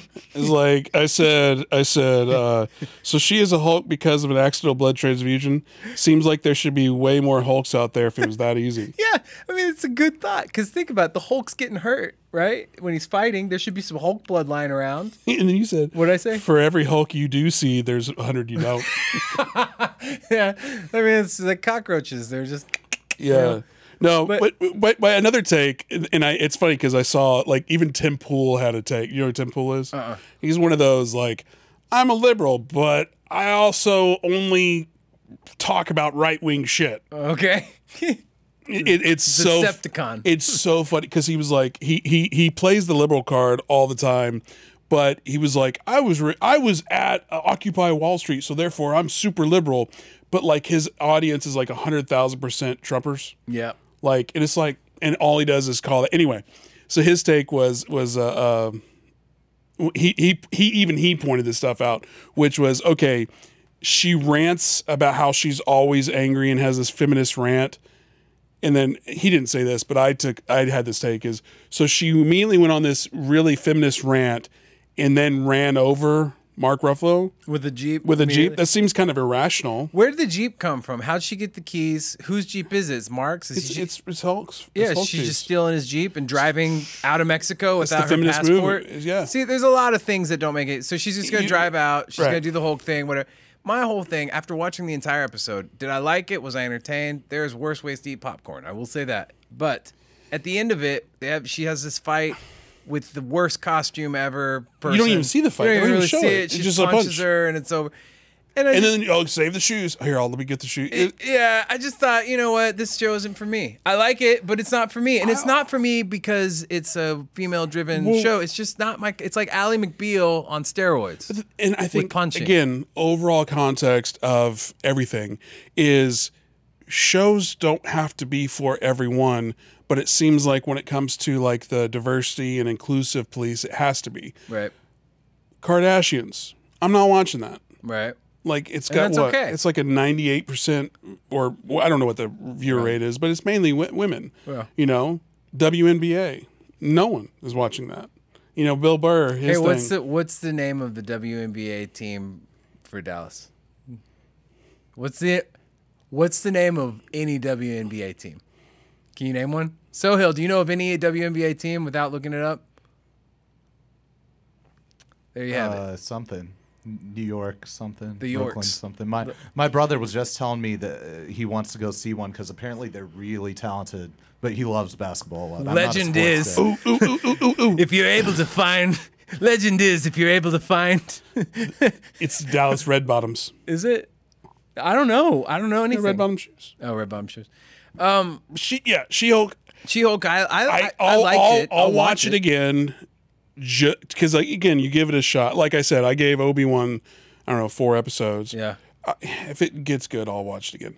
But like, I'll She-Hulk. I'll watch it. I mean, again, because I like lawyer shows. So if it's a lawyer show with a little bit of Hulk, that's fine too. It's an interesting concept. I have a fear. I don't see She-Hulk.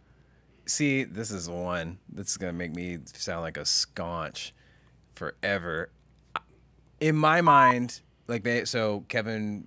What's his butt? I don't know how to say his last name. Spacey? No, not that one. The producer guy from Feige. Feige? Yeah, so he announced all these new Marvel movies, and amongst them is 2 new Avengers movies. I'm going to be real disappointed if She-Hulk is in the Avengers movies. What if they put polish and character develop? If they do that, yes. But if they just throw her in there for Right. fan service, I'm going to be like, this is dumb. We didn't need this. She's not... because then... because it's just like a character that they're forcing on us, and what sucks is the She-Hulk character is an awesome character, and it's a great comic. It's really good, and I feel like this is just being crammed down our throat because it's marketable and profitable. Because one of the worst things when it comes to like comic book movies and movies that have like a core audience is the audience themselves, because they're like, Star Wars is episode 4, 5, 6, and that's it, nothing else. You remember the Sonic backlash? Time out. Yeah, go ahead. Let me finish. I'm sorry. But everybody always screams how shitty the other movies are, and they don't hold up to the original.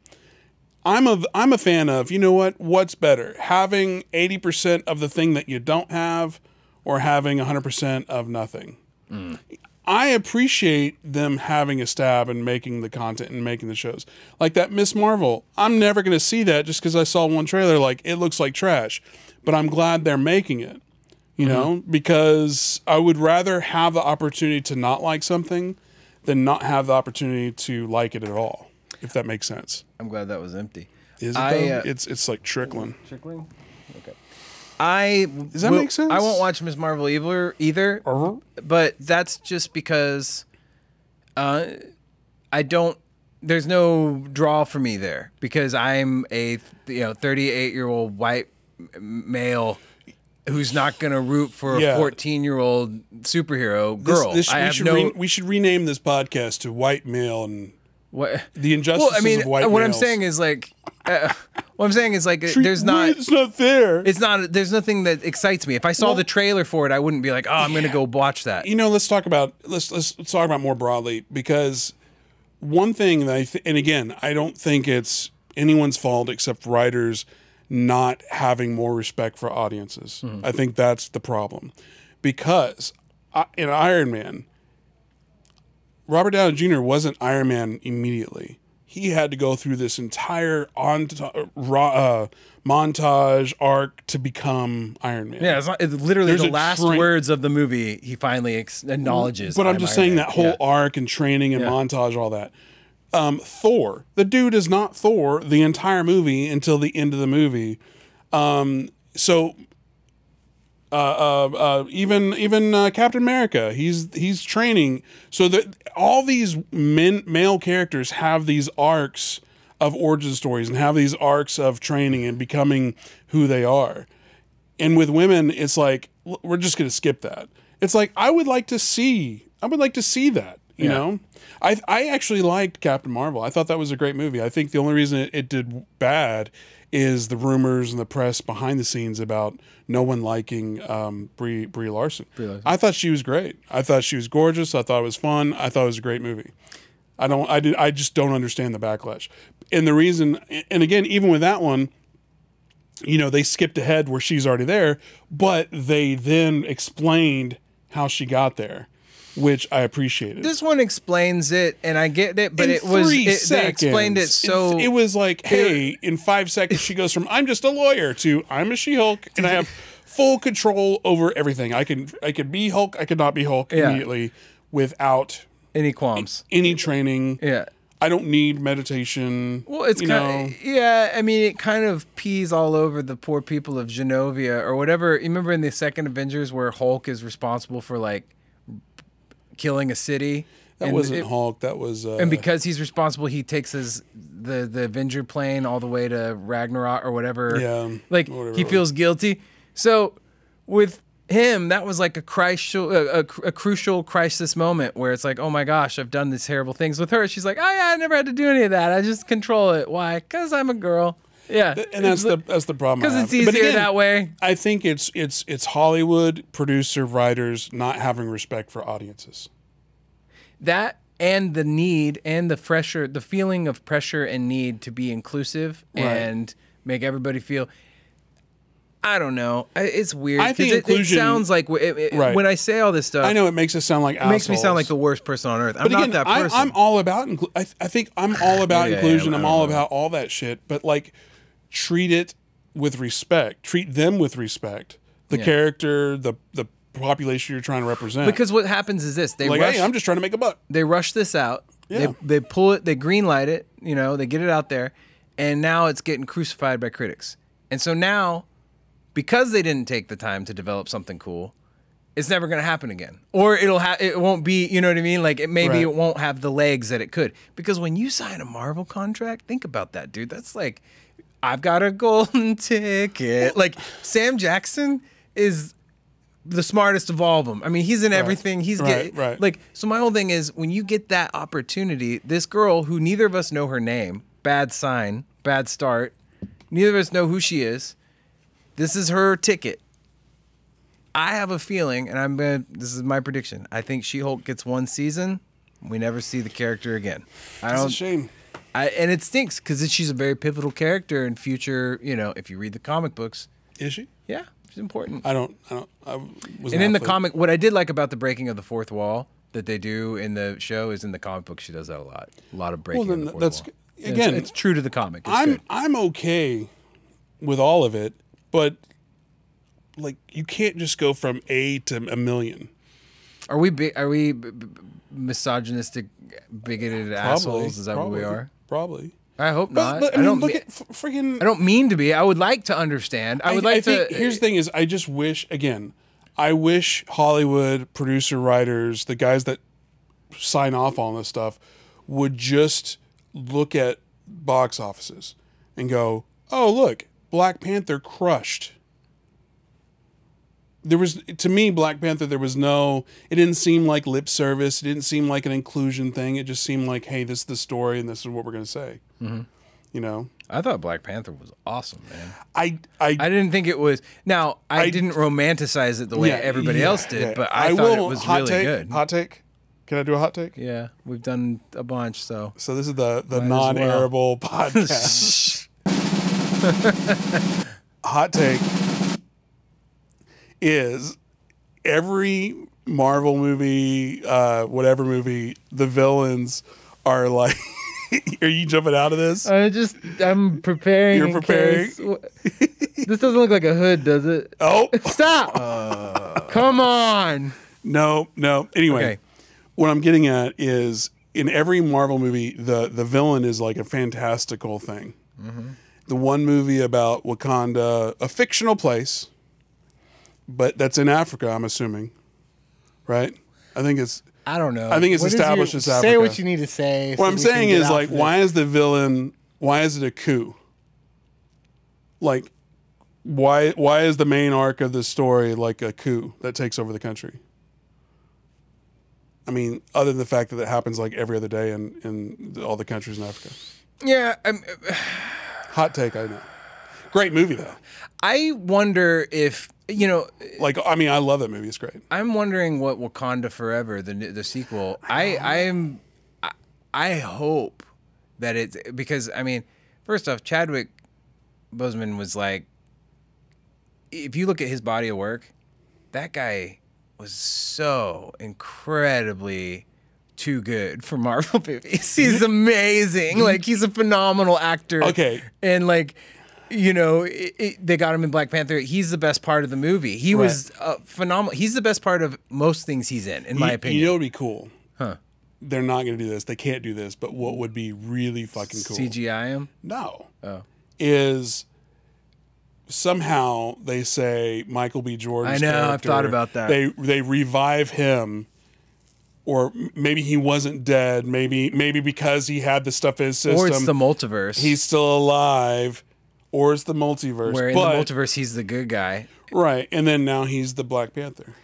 Tell you what, that would be that'd be a pretty good move. But aren't they doing the female Black Panther? I think it's the sister. Which is fine. Yeah. She was great. She's cool. Or it's maybe not the sister, but maybe it's the bald. Not the guardsman. The guard chick. Not the guard chick. She's like, I don't know. She's like a model or something. She was the love interest in the first one. Oh yeah. I know what you're talking about. Yeah. I forgot what her name was. I don't know her name either. I don't know. Dude, she's like, I think out of all the people in those movies, I think she's the most famous because she's in Jordan Peele stuff. Yeah. She was in Us and all that, I think. Do you think? Oh, Lupita. Yeah. Yeah. I love her. Yeah, she was in Star Wars too. Was she? Yeah, she was the little character. Yeah. Who showed up in the first one, briefly in the second one, and then we never heard from again. Yeah, She-Hulk. So She-Hulk, you know, it is what it is. It'll be okay. What do you think about? Let me ask you why we're on Marvel for just a second. Yeah. Do you think? Time out. Mm-hmm. The problem with She-Hulk is we both watched it like yesterday. I don't know what it was about. I couldn't. And neither one of us have enough opinions to have a full podcast about She-Hulk. Yeah. You know, we have 2 or 3 things that we've said multiple times. Yeah. Anyway, moving on. Wasn't into it. So, what do you think about John Krasinski as Mr. Fantastic? Do you think that's going to happen? Or do you think that was fan service? Are you talking about the Fantastic Four? Yeah. Because, you know, he had that really cool little cameo. Yeah, I thought that was a lot of effort to make into one movie, not to to continually pursue it. I mean, they've announced the Fantastic Four movie, but they haven't announced the cast. Now, because of the multiverse, there's been rumors that like Henry Cavill and Henry Cavill wouldn't do it. Who's the guy that's in You? That guy, the You guy. I don't know. I don't know what You is. That show You. Penn Badgley. Yep. Did you ever watch Gossip Girl? Never? No. Not once? I played rugby and football and I was in the Marines. Sounds like a bunch of dude. I watch football. Well, I watch sports. I had sex a lot, so I watched Gossip Girl. Like, I was dating women that time, watching Gossip Girl and putting up with the ridiculous. I wasn't. Chase Crawford was in it. It's not anyway. Penn Badgley, he could be Mr. Fantastic. They're saying it's a rumor. I would like to see John Krasinski.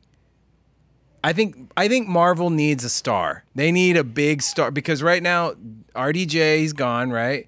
Chris Evans is gone. The only real Hemsworth star they got is Thor, and that last movie got. I love that. I thought it was my favorite one of the Thor movies. Again, I don't understand critics. I don't understand people. I don't get it at all. Because going into that movie, I think I texted you. I think I texted, and I'll probably get in trouble for this, but I think I texted you, how gay is this movie? Yeah. You're like, no, it's good. And I saw it and I was like, it's great. Yeah. I loved it. I thought it was great. I didn't see what the Tim Pools had an issue with, which the quartering. That's another random YouTube channel that likes to bash. I was about to pull up a bunch of quartering. Yeah, I can't. Every once in a while I click on his clickbaity shit, and I'm just like, he annoys me. He is the worst. So he's not the worst. I think Hitler wins the worst. No. So I thought, Marvel needs a star, and so the way I view it, because the only person they have is right now Hemsworth, who's not going to be in a movie for a while. Chris Pratt's contract is up. The Guardians of the Galaxy movie is his last thing with Marvel that he said. Now that doesn't really mean anything because Marvel does whatever they want. Yeah. But also Chris Pratt, for whatever reason, even though the guy's awesome, I love Chris Pratt. He's been painted as this evangelical, right-wing, Christian conservative, terrible person who hates gay people, everyone else. Yeah. And it's like, that's not him at all. His brand has all been about love and friend. Yeah. But they're trying to paint him that way because he's a conservative Christian. And if you're a conservative Christian, you're the problem. But again, though, on that, what's funny about that situation is like his terminal list skewered by critics, but like 90-something% by Rotten fans. Tomatoes, everyone loves it. Yeah, but it's the same thing with like Dave Chappelle. right. Critics hated it, but the public loved it. Public loved it. And again, and I don't know. Well, I don't know so what the point there what is, I'm but what I'm getting at is Marvel needs a new. They need a big name to put this next phase on, right? And so, being that the only people they have is Tom Holland, who's not doing a Spider-Man movie for a while, Doctor Strange, whose movie just came out, and Hemsworth. They got Guardians of the Galaxy coming out next year, then Fantastic Four. In my mind, that's the perfect time to say, hey guys, by the way, we're doing Fantastic Four, and we got John Krasinski, his wife Emily Blunt, Zac Efron, and Jason Segel is the thing. Oh yeah, Jason Segel is the thing. They have announced that. as what? From Fantastic Four, he's the thing. Oh, the thing. Yeah, the rock guy like, or whatever. Thing? What? I don't. So, I think it's a perfect time to bring in an A-lister to kind of think- carry the franchise. I think what I could see happening, I'm not putting judgment to this. I could see a path to this. Depending on how the Wakanda Forever movie pans out, like if it's like breaks box office records, whatever, I think they will immediately greenlight a sequel to that and push that to the head of the line for production. Mm-hmm. My fear, though, is they'll do what they did with like Wonder Woman, where Wonder Woman was an amazing movie right out of the gates, and then the second one they're like, let's just go for a money grab. And then they didn't put the work in to make it a good movie. Well, I think what happened is they did Wonder Woman and they were like, man, that was great. Chris Pine, his character was so good. And then they're like, let's do a sequel. Well, what do we need? We need Chris Pine. Shit, we killed him off in the first one. Right. How do we bring him back in the weirdest, dumbest way ever? Yeah. Oh, I know. Well, because on that one, she basically sexually assaulted a stranger. Pretty much. And then they have another thing where they're like, hey, you know what would be great for this Cheetah character? We should get never been in a serious action movie ever comedian Kristen Wiig, because people will take her seriously in Cheetah costume outfit. Right. Who thought that was a good idea? Well, it's like Kristen Wiig. I love Kristen Wiig. Me too. She's brilliant. Her in The Martian.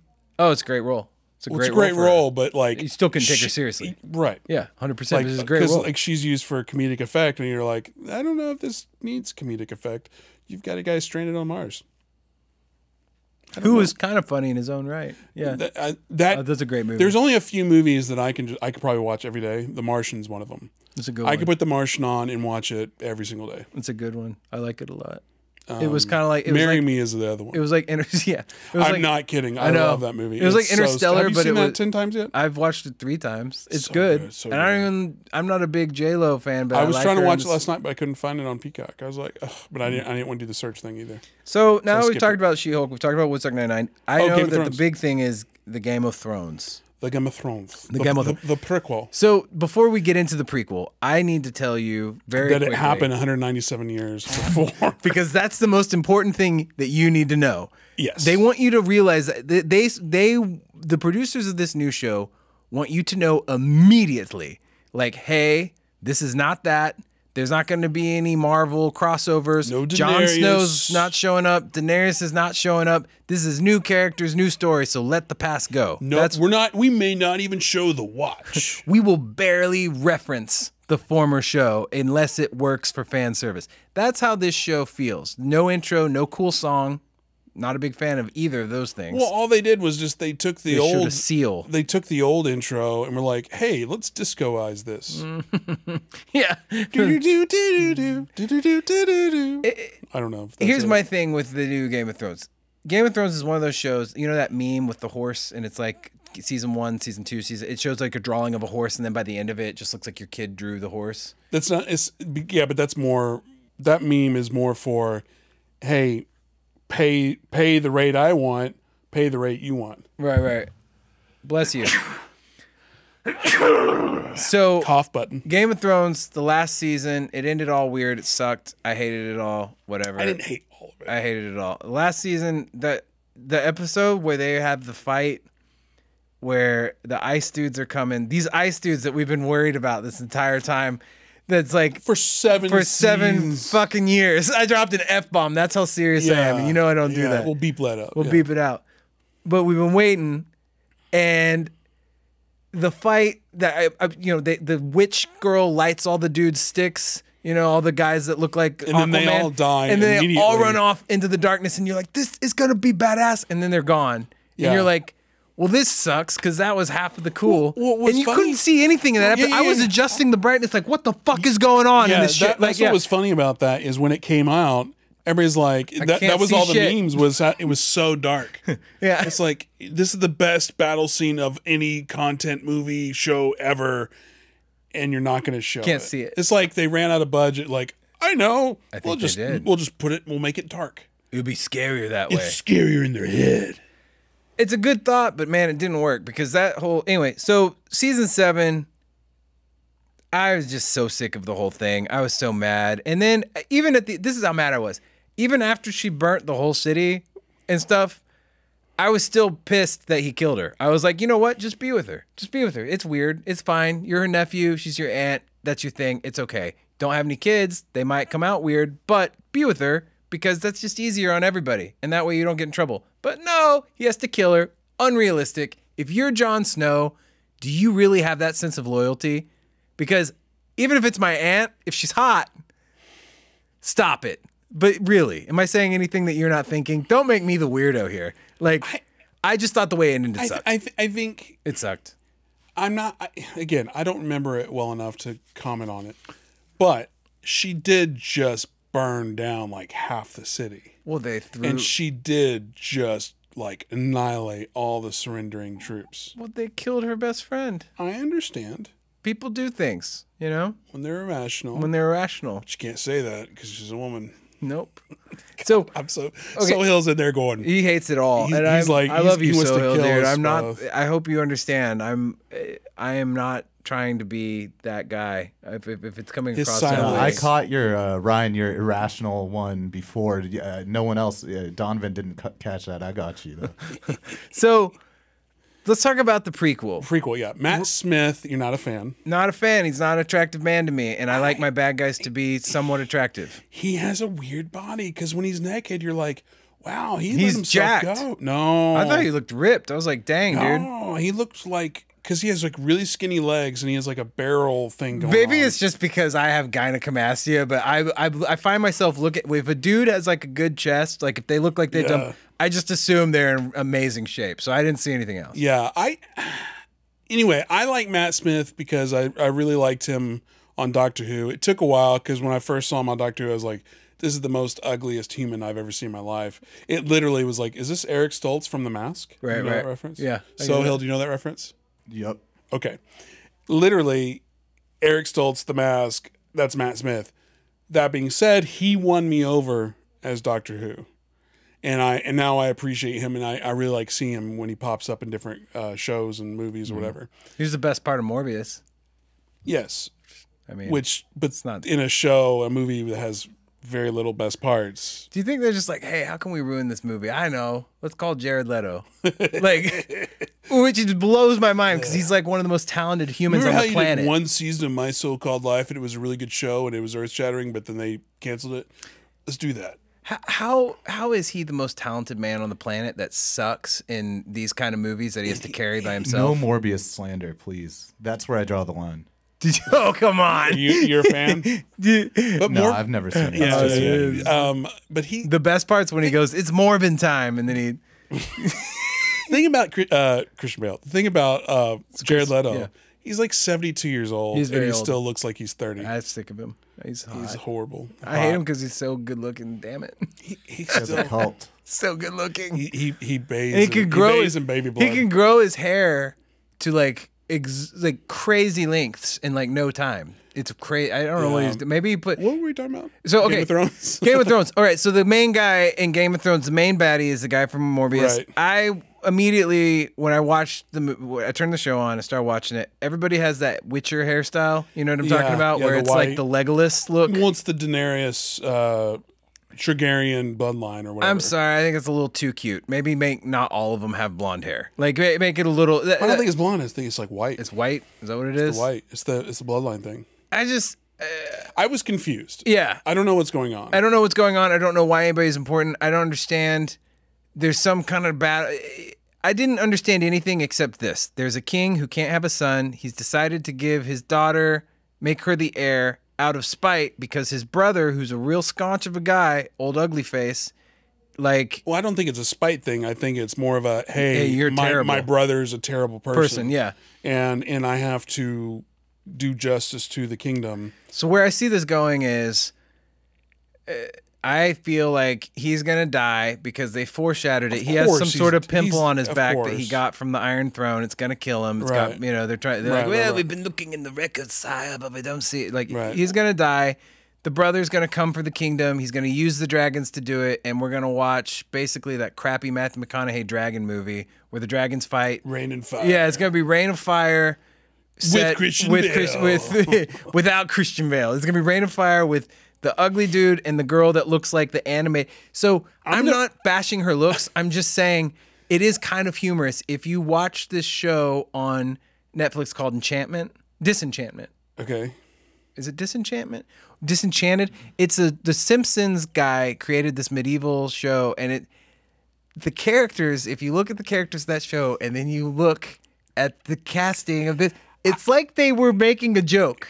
I don't want to comment on looks at all because, as we talked about earlier, not on the podcast, but just outside, I don't know if she's 5, 15, or 25. She's got one of those. Like, she literally could be 8 years old. And I don't, I mean, and by 8 years old, I mean the actress herself could be 8 years old or the character could be 8 years old. It's never been established. It hasn't been established at all. Yeah.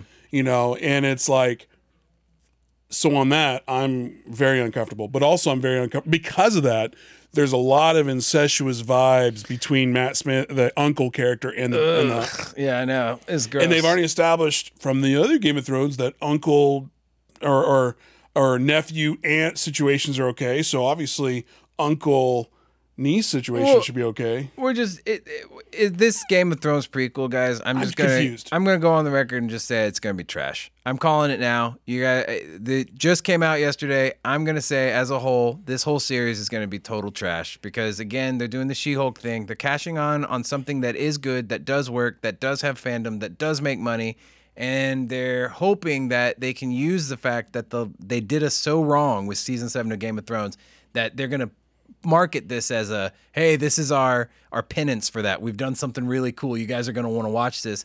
But it's going to be Rain of Fire, and it's going to be real dumb. And no matter what, we've already seen all the characters we're going to see. There's no secret hidden character coming that's going to be better than the ones we've seen. Yeah, this is a story about an uncle versus his niece. That's what it is. Yeah, and I have no strong opinion on this.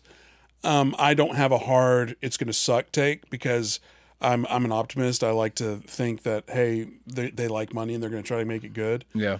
At the same time, I do feel they're like, hey, what was the formula that Game of Thrones? So let's just meet the formula. It's like when they remade Star Wars, Force Awakens. So it was like, hey, they like blood and gore. Well, there's really no place. Hey, let's do this 2-minute scene where they just chop off a lot of penises and hands and heads. Out of nowhere. Out of nowhere. That's what I'm talking about. It was a lot of weird editing choices. Yeah, like there's this one part where he's in a brothel and he's bought the brothel out and they're all, having sex and stuff. And he starts to talk, the uncle does. And then it cuts to a different time, like the next day.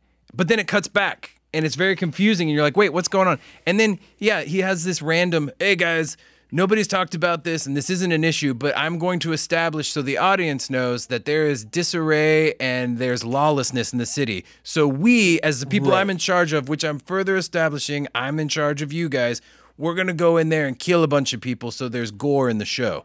That's what it felt like. Right, because to that point, Meaningless. there was no rioting. There was no it was a happy kingdom. I thought it was a happy kingdom. Yes, a happy kingdom. No problems at all. None. And even when they're attacking them, the people that they're attacking look as surprised as we do watching because they're like, "Wait, what do we do?" Like, right. And it's like, were they actually? Because again, it's like, did they just pick up 50, 100 really random say. people? It doesn't But really they were tell you. like, "Oh, he's a rapist.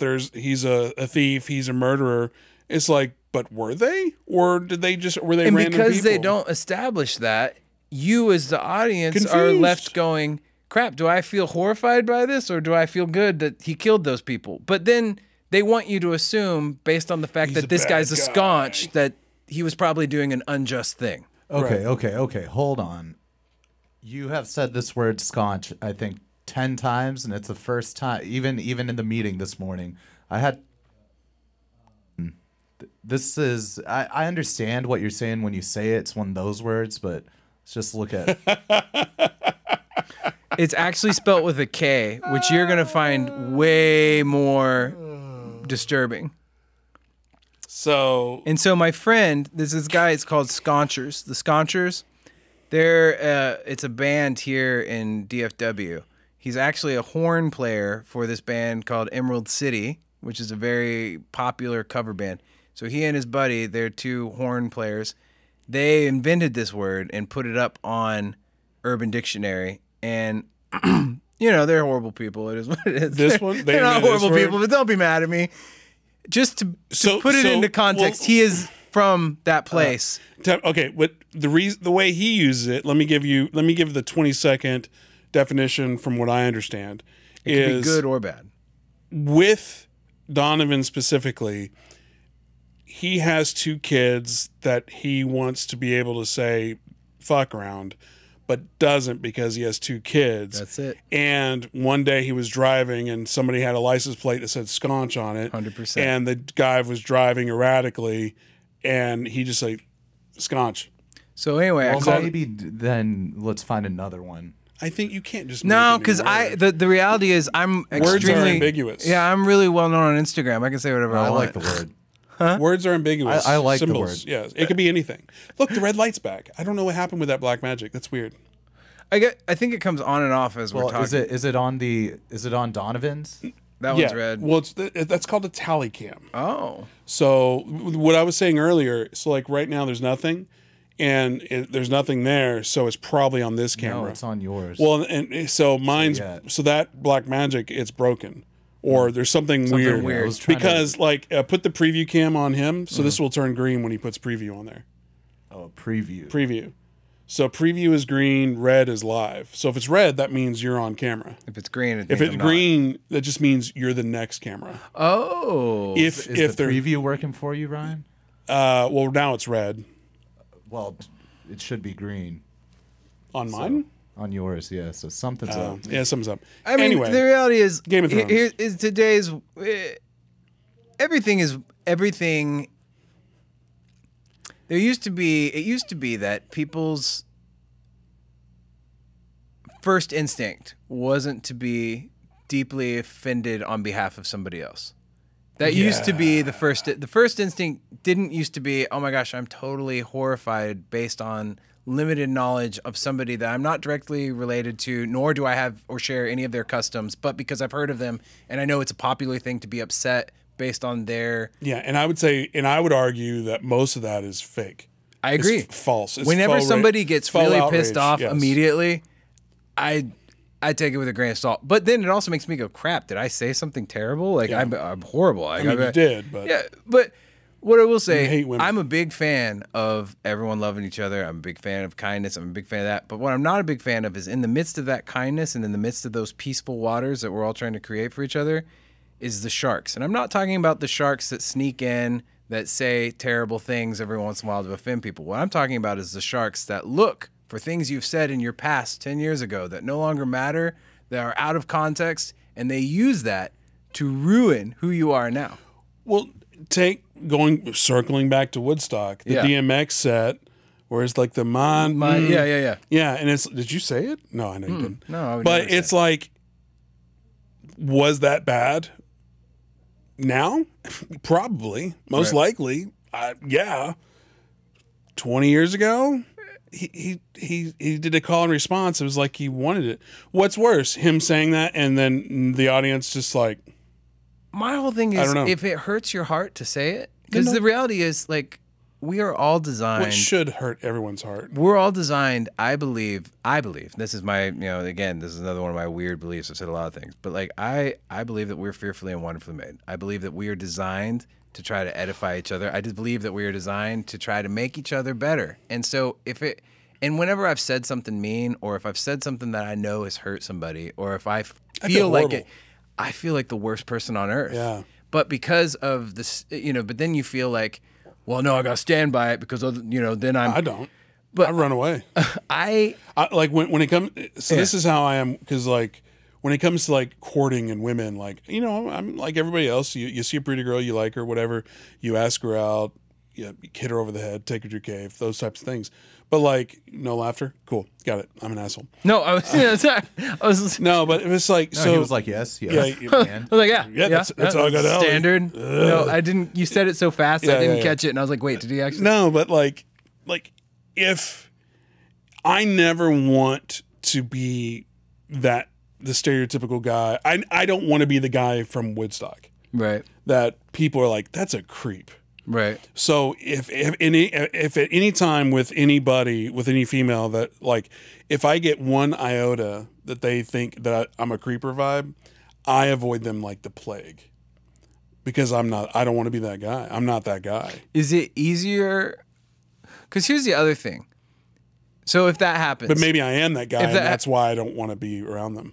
Well, no. Well, the other side of that is like, is it better if you feel like you've crossed the line, you've said something terrible, or said something that if it's one of those things, is it better to avoid that situation and never talk about it, or is it one of those things where you go, hey, look, I said this thing, I didn't mean it, it's not who I am, blah blah blah, because I've found the few times that I've gone to the trouble to make, now with women, I've not really run into this issue specifically. That's not to say that I don't suck in. I've always, if I've offended somebody, it's always been really, truly on accident, like a misspoke or lack of knowledge on my part. I'm not a smart guy. I just told you, I've only had like 3 jobs in my entire, you know what I mean? Like I run jobs, but I don't know, you know what I mean? I'm just out here trying to be nice like everyone, but my own stupidity, lack of knowledge sometimes will get me in trouble. Plus I have a sharp tongue, extremely nice wit. I can move words quickly to say many things. But when I've taken the time to apologize for something I've said that's hurt somebody, I'm always hoping that there's going to be this moment where they're like, oh man, that means a lot, thank you. 99 times out of 100, they have no idea what I'm talking about. Right. And I'm now the weirdo for creating a false issue in my head.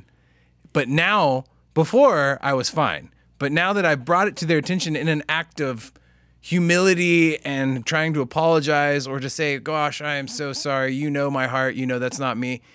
Now I'm really weird because now I'm like that happened to me. Pariah, where they're like, oh, that happened to that me guy's recently. weird. He really overthinks. Huh? That happened to me recently. Where you felt like, no, well, yeah, like because that one said I said something that made somebody uncomfortable, and it made me feel weird. So I went and talked to the person. They're like, no,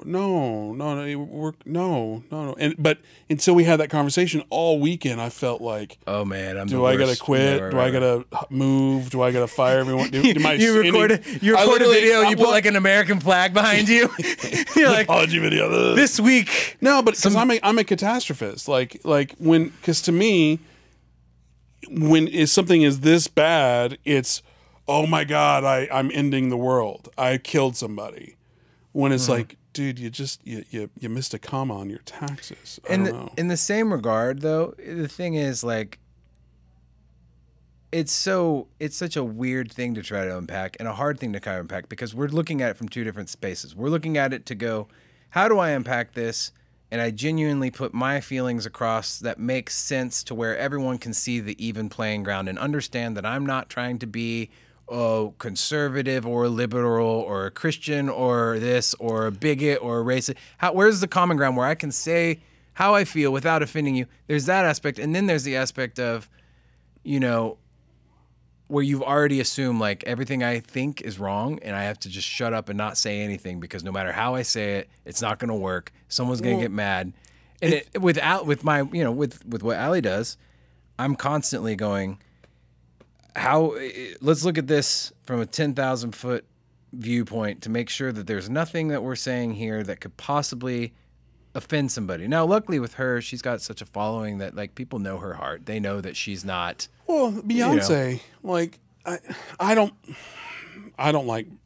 like Beyonce as a person. I like Single Lady's song. I thought that was great, but I don't know her music. Right. It's not that I don't like it. I'm not a connoisseur of it. What was the thing with her? She came out with an album and no one liked it? She had a song that had the word spaz in it. Like, hey, don't spaz out or something. And I have no idea which community, but a community was offended by it and, you know, outrage, boycott, whatever. So then she changed the lyrics of her song for that. And it's just like words. And again, going back to Scotch, words are symbols and symbols are ambiguous. Mm-hmm. A word over, like a perfect example of that was when I lived in Dubai, and context matters in what I'm about to say. Context matters. We got that on camera. Mm. When I was in Dubai, one of my friends, she was from South Africa and she was mixed, half white, half black. And the way she described herself was, I'm colored. And I was just like, oh my God, you can't say that. You can't. But she's like, but why?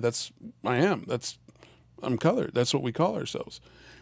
Again, because through my lens is colored is a horrible thing to say, because in the context of the United States, civil rights, it's like one up from the N-word, you know, right. It's like N-word, the C word. Right. And you're like, oh my God. But she was just saying like, hey, like you would say the word mixed. And then it's like, oh, well, in South Africa, that's just what they call mixed people, you know? So again, context matters about words, you know? I just, you know. But again, I was just like, oh my God, you can't say that. She's like, why? You're an idiot. I feel like there's a culture, you know, this whole the cancel culture, the culture where we're spending a lot of time looking at things to get mad about, yeah. And we're not really looking at, and again, it's easy for me to say that as a guy who would probably find himself in crosshairs, not literal, but like, you know, of people, because I am a Christian. I am typically conservative. I consider myself the most liberal conservative that there could be, but I am still. Real Christians wouldn't think Matt Smith is ugly. I don't know. I mean that in the most shallow, stupid way ever. He's an extremely handsome man, I'm sure, and I mean, he's on TV. Like, here's the thing: this is how you know standards for beauty is so swayed based on success and money. For men, at least. Yeah. Benedict Cumberbatch is a sex symbol. Have you heard him talk, though? He is basically a Matt Smith clone. Have you heard him talk? I can't do a Benedict Cumberbatch. Like because he has an English accent, but I just did an American accent, so that doesn't work. You did, yeah. I don't know. I like Benedict Cumberbatch. I like Matt. I like them both. Allie thinks Doctor Strange is the hottest character of all of them. I don't understand That's it. good news for you. I know. Sets the bar low. Yeah, like, what if she was like, Thor, Then I would be like, well, I want a divorce because it's never happening. If she left me for Chris Hemsworth, I'd understand. I'd be like, can I just be friends with y'all? Can I come over to the barbecues? Can I just come hang out? Can I be the flower girl? Can I be the flower girl? I'll do it. No, I think what all of these things we're talking about and all this stuff, it makes it, this world that we live in is such a mess. Like, all of it's a mess. I want to interrupt you for 2 seconds, because I do think a lot of people think there's this huge divisive division between everything. I would argue, and I believe, that most people are in the middle, and most people can have conversations, and most people don't hate each other. The problem, though, is what the media and what pop culture and what we see through the lens of TV and media is clickbaity. You see the bullshit. All you see is divisiveness. There was a clip about a week or two ago that I saw, and again, I don't know if it was a week or two or if it was 10 years ago, but it was. I do know I've never seen it on like national TV or talked about on any level. Mm-hmm. But what it was like some inner city gas station. There had been a police officer that was shot, and you had like 3, 4, 5 like stereotypical black, are they in a gang, whatever looking individuals, and they were all rushing to help this guy, like stopping the bleeding and making sure that he was taken care of. One of the guys took his shirt off to help the dude. In that situation, we were talking about the media, that story, no one had ever, it wasn't portrayed anywhere. And you've got these guys that should be angry at the police, and the police should be hunting these guys down. We can really talk. Soil's gone. Woo. But yet these guys are helping the guy. These guys are helping the police officer. And again, I think that just shows more of how much love is actually out there, but it's not portrayed. It's not shown because that's not what people want to see on again, Bill Burr, when he was talking about the WNBA, women don't want to see women succeed. They want to see each other claw their hearts out, their eyes out on the top model or married to a millionaire, whatever it is. housewife. They'd rather see them tear each other apart. Yeah, I mean, it just doesn't. It doesn't fit the narrative. Those kind of stories don't fit the narrative that they're selling, because what they're selling is that we're very divided. We don't like each other. There's different classes. If you're a white dude, you can't be friends here. If you're a black person, you gotta support, George Floyd's family, and you gotta think that's all a thing, and you gotta be cool with burning down buildings, and you gotta be cool with Black Lives Matter, and you gotta be cool. All lives matter. And remember when they got mad at people for saying that? Like when you said all, because it was taking away. It's like, well, what they were saying is, it was like, all lives matter is you're just saying that, of course, all lives matter. That's not what we're saying. We're saying specifically black. It's like, I get it. I get it all. I get it. But it's just, people are angry. Yeah. Everyone's angry. Everyone's angry, and I'm sick of it all. I think if we can get to a place where we can start genuinely loving our fellow man, like genuinely wanting them to succeed, because the better that we do as a whole, the better all of us do. Like, the better I'm going to do. If we as a country are doing great, I'm probably doing pretty great. If we as a country are doing great, you're probably doing pretty great. Unfortunately, that's not been the way it's been set up, because there's this food chain of who's in charge and who controls things. I just wish... So Hill's about to... Oh, he's going to walk behind the camera. I just wish things were like the Lord of the Rings, and we all lived in different castles, and there was orcs and stuff, and that was our problem. I wish that orcs were the biggest problem that we had to deal with. Orcs or dragons. Well, we do need a unifying enemy. We haven't had one of those in a while. Like 9/11 was amazing. For unifying the country? No, I'm just saying, 9/11 is amazing. And it just cuts. What? What did he say? No. What? Can I address Donovan real quick? Yeah, go ahead. So let me get it on Donovan. So when you're talking about people digging up what you say 10 years ago, and what I was saying when you said, boys will be boys not boys will be boys. Boys will be girls. But that will be, about Woodstock, like, you play stupid games, you get, and I kind of called that out. I just wanted to say, language changes, sensibilities change over time. I think what we've seen in the past 5-10 years is sensibilities break down because certain marginalized groups have had enough, but also are saying, hey, these words are no good, whatever, like spaz, right? Like, you could use crazy in an ableist way. That's not good, but I'm not going to not use crazy to describe something that's crazy. Wait, right? What did you say? Crazy is an ableist way? I don't understand. No, you can use words like crazy, right? Right. Which have already embedded themselves. We use crazy describe plenty of things that are not talking about like crazy, right, you know, mentally ill people. If you Right. used it to describe someone like, oh, he's schizophrenic, he's fucking crazy, that's not good. Why? Yeah. Well, I mean, because I'm you're saying it in a confused. hateful way. Yeah, Yeah. I think I mean, what I'm saying is that if you have been educated in good faith by someone, and if someone in good faith is saying, hey, that was offensive, and you stop using that word, right? Yeah, A lot yeah, of people okay. stopped using it. That's all that matters. So people Right. are not doing it in good faith when they don't let you rehabilitate yourself. So- It's kind of what I was right. trying to get at with Yeah. Scott Dickers. And that's not in good faith. No one likes that. That brings the progress that we all want to a halt. And when y'all talk about like Marvel and the inclusion in Hollywood, I think that's a good, you know, that's not done in good faith. That's No. just, it's done horribly. It's a money grab. A money grab. Well, it's like internally, I won't bring up the subject matter, but so you'll understand what I'm talking about. Hey, we got to be inclusive on paper, but not actually behind the scenes. right.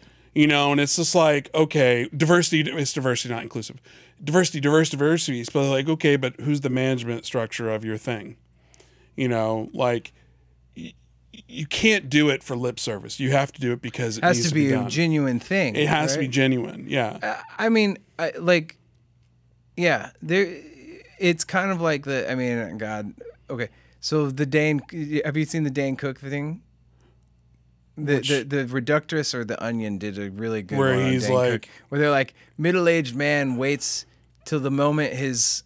To the precise moment that girl turns 18 to fall in love with her, right? Oh, yeah, because it was like a situation yeah, like that. You know what I Where mean? he's Where- known her since she was like a fetus. Yeah, he's known her the whole life, but now this. So I think that there are decisions that are made strictly because they are advantageous to the narrative being sold by the media and the mass media to the world. I think that if you go back to our child, and look, this is not good, but I think there's a way to do it right and there's a way to do it wrong. And I think if you're just doing it to do it, it's wrong. So like when the president said, hey, I don't know who it is, but I know this. I know that my running mate is going to be I'm pretty positive his exact words. Let's pull them up because I'm pretty sure it was, I am going to choose I think he said a woman Of color. Yeah. Right. Now I was being overly careful because we were just talking about your friend when you're in Again, of color is okay. Of color is different than Which is weird. Yeah, it is. Just adding the ED. having that little preposition in the ED. middle really saves. But It's when historical context, right? Y'all understand. I mean, yeah. Okay. Yeah. So when he said, "Hey, I am going to," I don't know who it's going to be, but I know it's going to be a woman, and she's going to be a woman of color. What he said was, I do not care about their merit. I do not care about their qualifications. I do not care about this. I'm discounting. I'm immediately removing this side of the board. They're off. Now I'm only in this group, and that's what I'm looking for. Is that a great statement? Does that tell everybody, hey, you can be vice president someday? If you're a girl, you can be president someday? I voted for Barack Obama. I voted for him 2 times, right? I voted for him both times. The first time I voted for him because I wanted everybody in this country to know that no matter who they were, no matter what the color of their skin, no matter what their circumstance was, that they could be president someday because that's what makes America great. That's why I voted for Barack Obama. Both times, honestly, to be just totally transparent. Am I a Democrat? No. I'm a Republican. I also voted for George W. 2 times. I voted for Trump, right? So I think when you are doing something strictly, it's manipulative, and while it kind of solves the problem on paper to where nobody can complain, it's kind of like when my kids are fighting and I solve the solution. Neither of them are very happy, but I've given an alternative that kind of fixes things. That's what they're doing now. He's saying, hey, I'm not solving anything. I'm not changing anything. It's still going to be a boys' club behind closed doors, but so everybody will stop bitching and I can get elected. I'm going to pick this person. And it's funny because like with her specifically, I think anybody would be like, yeah, she's kind of a disaster. Now, not at then. Well, then they were like, oh my God. It's the greatest thing. But even then I was still kind of, I thought, hey, she's kind of cool. No, because even then, before he announced her, she was in the primaries and she didn't win a single primary. So she was never even the running because people were like, didn't take her seriously. Right. The thing about all that whole conversation is it is super, to me, disingenuous. Like, not you, but the situation. But like, you know who I would love to see as president? Condoleezza Rice. Condoleezza Rice? I think she's brilliant. I know people don't like her because of her Bush ties and she's ultra Republican, but she's Stanford, you know? Well, here's the thing. Ahead. I mean, the thing is, her Bush ties, if anything, that would help her now because history has this funny way of rewriting itself for rich white men with power. So George Bush was not very well liked while he was president. Right. He was extremely well liked in his first term because it was like America, go war, go fight. Cool. This guy's going to 9/11. 9/11. But he was, he was not popular. In fact, there was a whole big, everyone people still hate him. Everyone went straight crazy when Ellen DeGeneres hung out with him at the football game because they're like, wait, why? How is that possible? Blah, blah, blah. But then, you get a couple pictures with Michelle Obama looking endearing, and all of a sudden, you're America's sweetheart, and nobody wants to talk about all that stuff. So we just talk about your paintings that are about veterans. That are terrible, by the way. But it's subjective. They could be great. I don't know. I've met the man. I can tell you that he is just like everybody else in those positions. You meet them, and they're the most wonderful person on earth, and you think, you know what? You're great. Yeah. So all that to say, it would be very interesting to see if Condoleezza Rice was like, yeah, well, I'm going to run for president. And it would be interesting to watch the media tap dance around, crap, we don't like George Bush anymore.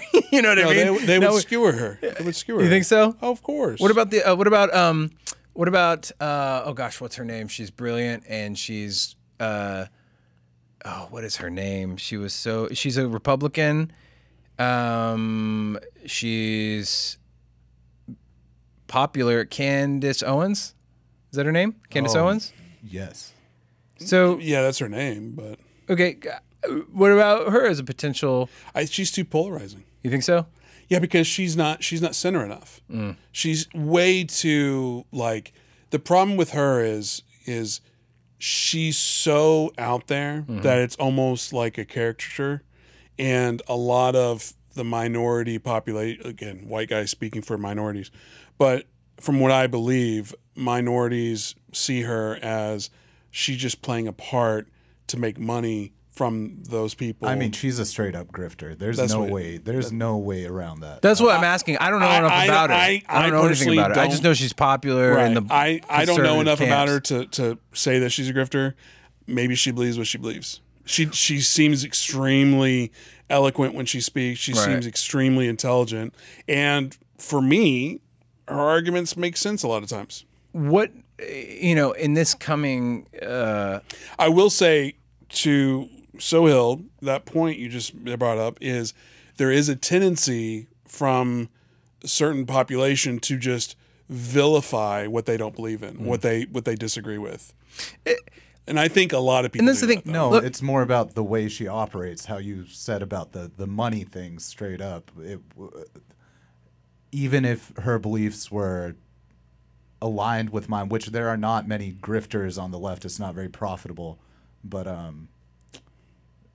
yeah, but sure. I think like for me, I don't want to offend.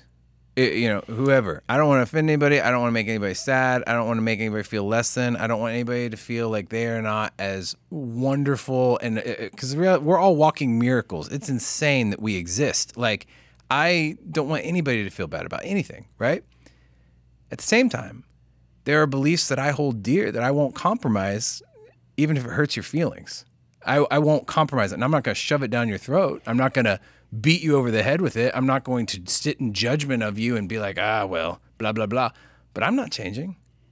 If I believe something that is a fundamental belief of who I am, if it makes you mad, you can be happy in the same pants that you're mad in. Well, but at the same time, I'm not going to grabbing a bullhorn and start screaming my beliefs. Yeah, and right. That's the problem, though. Is like, I mean, to an extent. I mean, we're talking, right? But I'm not going into specifics of I think this, I think that, because even when you get down to it, you could align with somebody on 99%, but that 1% weird is way out there for you. You know what I mean? Being able to have discourse and have conversations is a fundamental. It's fundamental in democracy. Right. When you get away from that and it just turns into a shouting match, you've lost your ability to communicate. It's all done. We're done. Yeah. You know, Tim Dillon. Do you know him at all? I saw him Comedian. today, this morning on Netflix. His special. I haven't seen the special yet. It was like a spiral where he popped up. Yeah, he did. He was on Joe Rogan the other day, and he was just like, it's the end of an empire, the end of the road. We're done. It's over. You know, just be thankful that we lived in it. It's over. We're done. It's a great. So I love him so much. I mean, all that I say all that. That's great. I say all that to say, like, I want to be better, of course, right? I want to evolve. I want to grow and change with times. And if there are things that are archaic and medieval in my thought process, I want that to be brought to my attention, and I want to make an informed decision based on, okay, yeah, that makes sense. You're right. Maybe we shouldn't do the goat sacrifices anymore. I don't know. Whatever it is. You know what? What if those beliefs were the Game of Thrones prequel was actually the best TV in the last 20 years? And that's a hard pass. I guess I'll see y'all downstairs. You know what I mean? Like, no, I mean, I think that all of these things are funny because all three shows that we're talking about have a very common theme, right? Like, and there's a very What's that theme? To me, what's the theme? To me, the theme is we are telling a story. We are telling a story. I'm trying to say it in a way that makes sense. Woodstock 99, white guys, angsty white guys. You're the problem. You've ruined this whole situation. Now there was a bunch of perfect storm that set the table. But like I said, if you set the table, hungry people are going to eat, and that's terrible. That has to change, right? So She-Hulk, it's a forced upon us show that nobody wanted this way. Everyone wanted it. I would love to have seen it, but I wanted to see a movie. I wanted 2.5 hours of great story. Give me Ant-Man except She-Hulk with somebody awesome in the lead and tell me a great story. And she probably is awesome. She is, but they've. But again, though, they filmed it. Yeah. Circling back, they filmed it in a way that it seems like it's a shitty. Ally McBeal on NBC, 100%. That even that ending battles, they didn't even show it. They just showed a punch in the face. The end. She Kool-Aid. She Kool-Aid. Oh man. Oh yeah. You know when she comes in the wall. Right. And then, she hulked. Oh, take the shoes off because the shoes are important. Which again goes against the entire character that they've just established, which is she's a raging. She doesn't care about all the little cutesy stuff, but they have to make them. Oh, she's a woman. She likes her shoes. That's the thing. Is like I feel like to me it's disingenuous, and to me, if I don't know, I would be angry if I was feminist. But they can't because this is their only shot. This is their shot. They got a movie or they got a show now, and they got and I want it to be good. I want to love it. The thing is, I hate that statement. Is they got a show? It should be we got a show. I know it should be, but the way we as a society have worked and the way we have as a society have done things isn't working anymore. We in the comics can't be because Chris Pratt and Elliot Page will never be friends. Right. They will never be friends. They will never see eye to eye. Right. The reason why they'll never be friends is because Chris Pratt is a born again Christian who believes that homosexuality, I don't know if he believes this, but the church that he went to, they had this whole thing about homosexuality being a sin, and it's it separates you from God, and that's it, and da da da da. I do not believe that. I'm an evangelical born again Christian that does not believe that. With Elliot Page is like it's going after the church or going after the pastor doesn't get headlines. So I'm going to go after Chris Pratt. Right. Exactly. Even though Chris Pratt, to my knowledge, has never publicly said anything bad about anybody. All I've ever heard about C. Pratt is that he is the definition of great coworker, great co-star. Human. Everyone loves him. He's amazing. Right. But the thing is, there are people that don't like you that won't like you just because they won't. Right. And they can't. Right. And so with that, it feels like She-Hulk is a show made by people who don't like me. Made by people who don't want it to be, you know, I don't get that. I get that vibe think a you're little bit. reaching a vibe on that one. I don't know. I just don't think I don't think they put enough time character development. Yeah. I think they rushed it. I think they were doing not fan service, but like what they're like, hey, we need a demographic, so let's do a service to that demographic. Now, and again, I love the She-Hulk comic. But I don't see.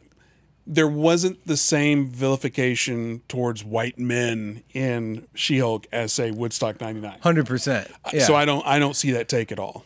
Well, I'm not connecting the two. I'm just saying. I know there's no connection. I'm just saying, you know, they're out to get me. I don't think they're out see to get that me. one. I just think they're gonna make me watch this whether I want to or not, and that's the way it has to be because it's gonna make money. You made me watch it, so Well, because I want to talk about it. Okay, And here we are. Here we are. I will say, my one shot that I really did love in the She-Hulk show was when she's walking up to the diner after she's hulked out the first time.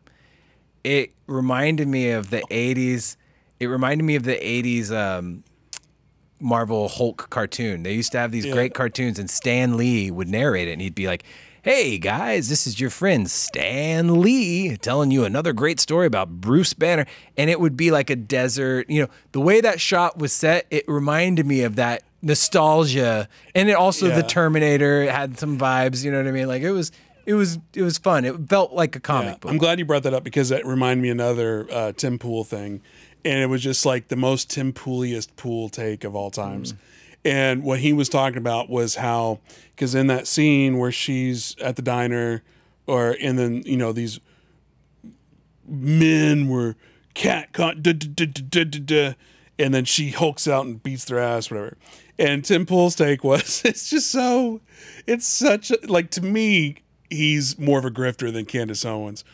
In my opinion. And the problem is that some of the times I agree with what he has to say, but he basically went as far as, you know, they were just nice guys asking how she was. And they were like, hey, how you doing? What's your name? They weren't catcalling. They weren't doing this. They weren't doing that.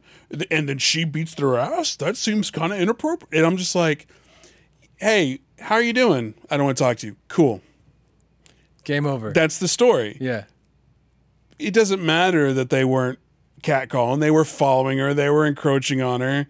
So it's like, all right, simmer down, Tim Pool. So like again, hey, how are you? My name's Ryan. Fuck off. Cool, got it. Moving on.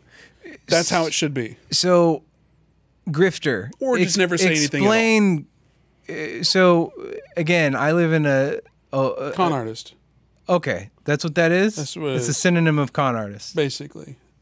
Oh. Yeah. Okay. Well, there's a lot of grifters then. A ton of them. It's, you know, people that are full of shit. They're usually in positions of power, it seems. You know what I mean? Yeah. Well, So- yeah, in media, we talk about grifters who are people who will, you know, report on or report in a way or be characters that are profitable as opposed to genuine. Because Tim Pool did start off being I'm the liberal, occupied Wall Street, this and that.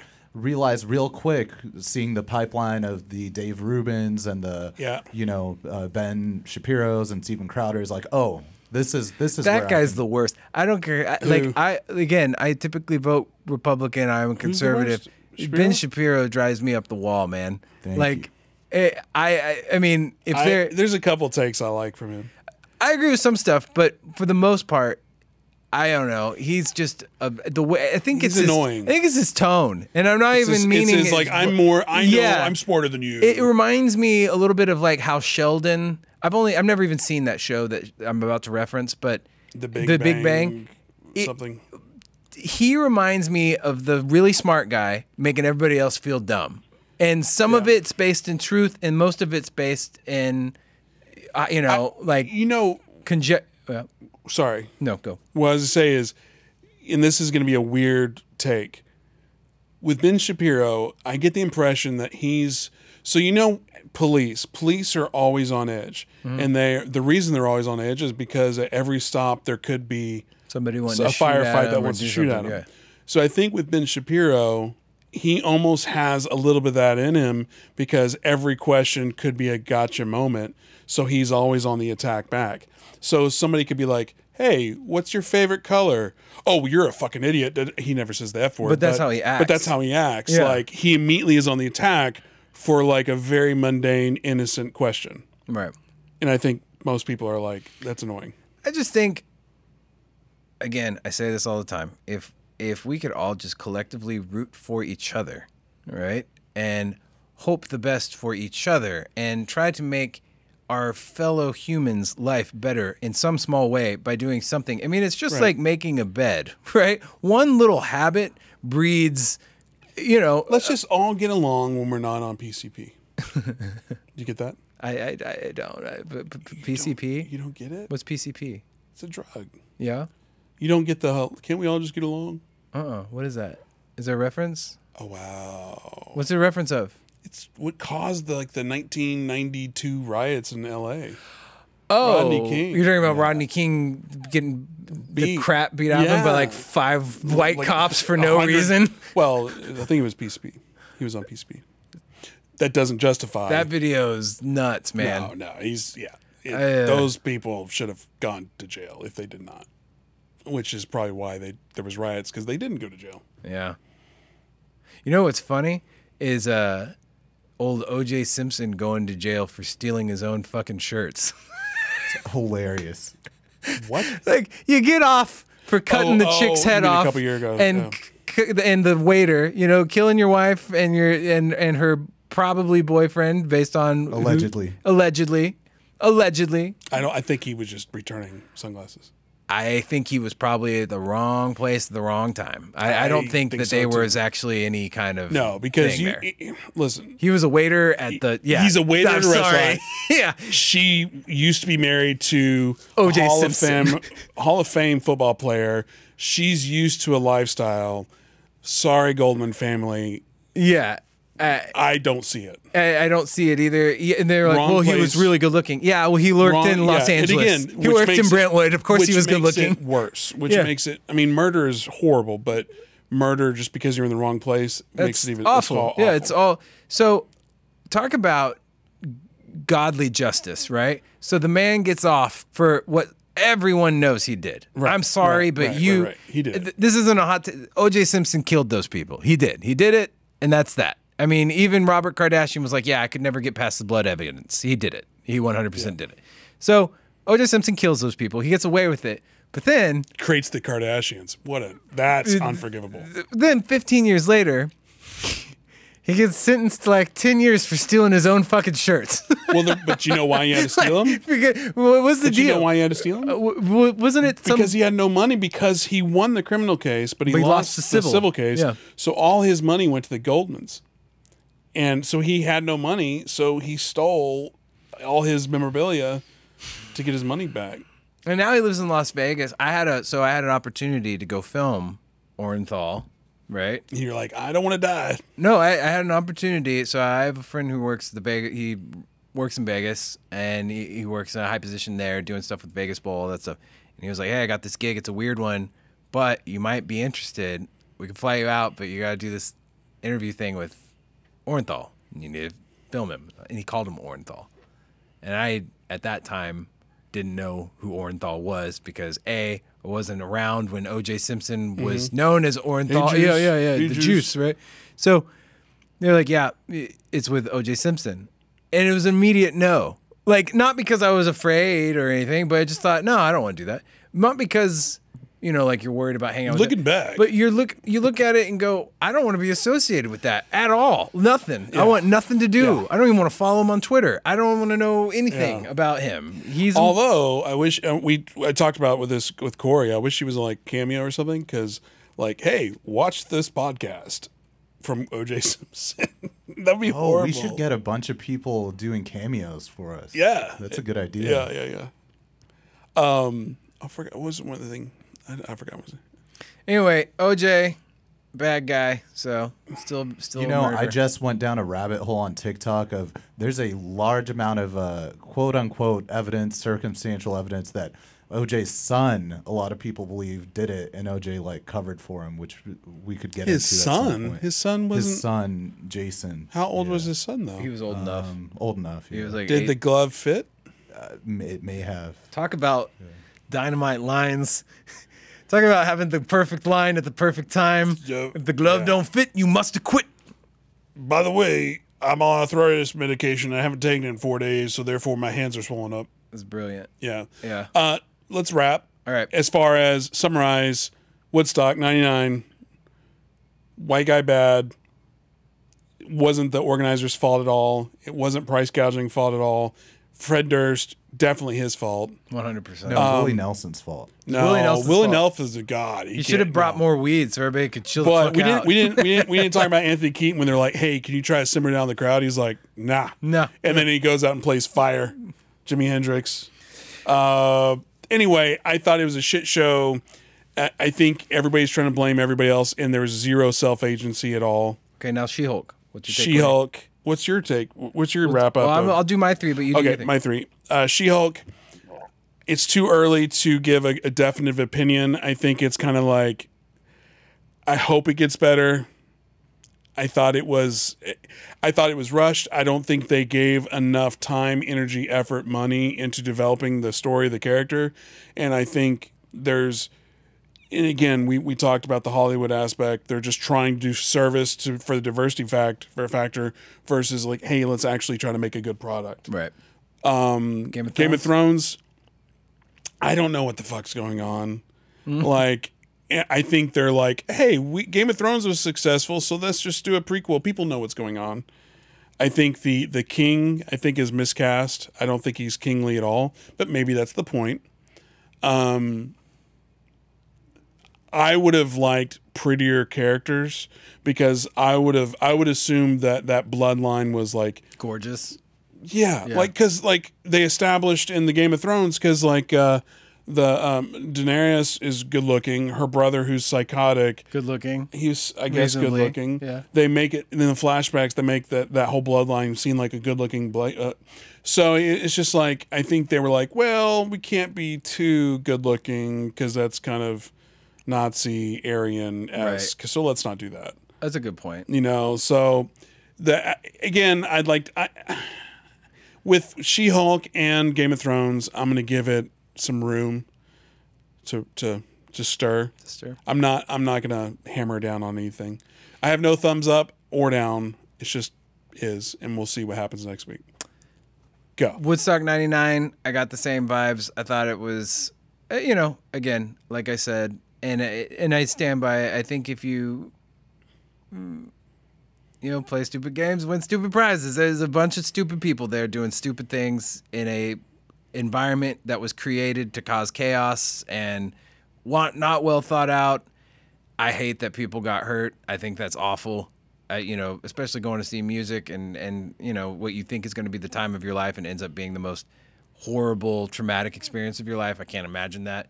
I don't know. I don't know who the bad guy is there. There's a lot of I mean, I know who I think the bad guy is, but it's so subjective because I think the bad guy is probably different based on whoever. If you ask 10 people who they thought the bad guy was that attended that concert, you'd have 10 different answers. 100%. She-Hulk. I want to really like it because I love the comic. I read the comic when I was growing up. People made fun of me for reading the comic when I was growing up. My friends did because, it's a girl character. I didn't care. I just thought it was a cool comic. And it was funnier. So I like that they incorporated a lot of the elements of the comic book, and it is a little humorous. I wish that if they were going to do humorous stuff, they had Taka involved in some way rather than just, writing it. I think he's got his hand on the pulse on comic book humor, in my opinion. I'll watch. There's worse ways to eat popcorn. But I would like to see more Bruce Banner. I doubt we will. I think we'll see some Wong from Doctor Strange. They're going to throw in some people to kind of distract us from the fact that it's a weak show with a weak premise and perhaps a weak leading actress. Game of Thrones prequel is going to be trash. I'm calling it now. It's going to be the worst show. It's going to make you madder than season 7. I think there were 7 seasons of Game of Thrones. the whole last season is just kind of a blur of pain and mistrust that I have now for the creators of these things. I think Game of Thrones prequel will be absolute trash, poo poo. That's what I think. I will, and we don't need to open up this bucket. Yeah. But I'm fascinated, interested to see the progression of the princess character, not necessarily as a character, but as an actress, because the Hollywood effect on people, like, because she's pretty right now, like whatever. Again, I don't know if she's 8, I don't know if she's 18, I don't know if she's 28. You just don't know, but she's pretty enough where she's at. But enough Hollywood money gets thrown at you, like she's gonna be.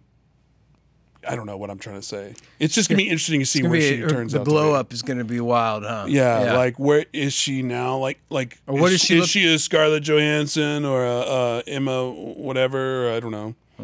Like I don't know because again, it's like with actresses, they always say it's like, hey, it's a team that makes this. Like my normal is over there. Right. Over here, I have 3 hairdressers, 5 makeup artists, and like 2 dedicated. Like people stylists, that help whatever. me with my shoes. Yeah, so it'd be interesting to see where she turns out to be. Now, before we end this podcast, we have yet to talk about the Britney Spears hoodie. The dancing video? No, your hoodie. My hoodie? It says Britney Spears. Britney. Yeah, man. I'm a Britney Spears fan. Awesome. I like old Britney Spears. I think she's been through some stuff. Talk about people who have been through some unjust situations. Good Lord. Can we say crazy with her, or is that an offensive term? I would never use crazy. That would be the wrong time to use it. I would never use why? crazy to describe her. I would. Oh yeah, the situation, like I the would- conservative. No, shit but is her crazy. genuinely, she's medically not there, right? I think that I'm asking. if I had to, I don't think that's ever been. I think that there's been a lot of people that have said that. I think that if you look at her situation and actually look at the, I mean, I think that she's the poor thing. I think she's been terribly abused by she's the a system, victim. by her parents, by the industry. I think she posts. I don't know if you follow her on Instagram, but she kind of posts all over the place. She's very free with her body and everything. And my whole take is, I'm just glad that she seems happy. Yeah.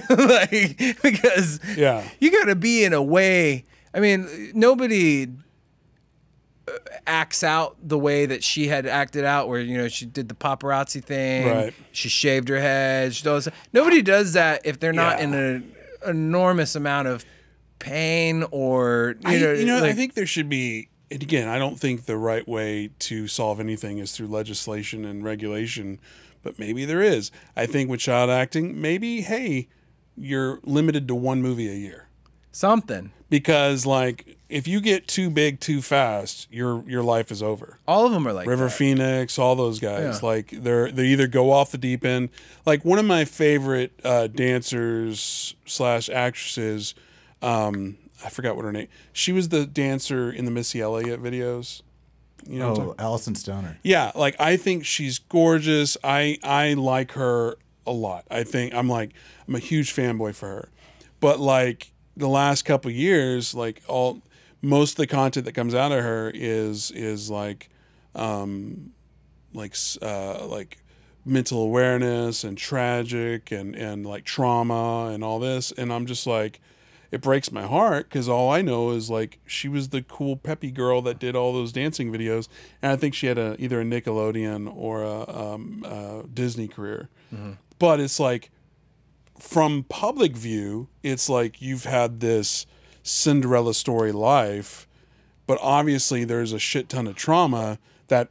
Because she shaved her head, she went through that. She wrote a book. Well, you think of dudes like Dustin Diamond, and you're just like, you were Screech Powers on a show that literally everyone knows you. You had great success. You grew up with America, and I mean, didn't he kill himself or did he die? I think he went to prison and then maybe killed himself. I don't know. It doesn't matter.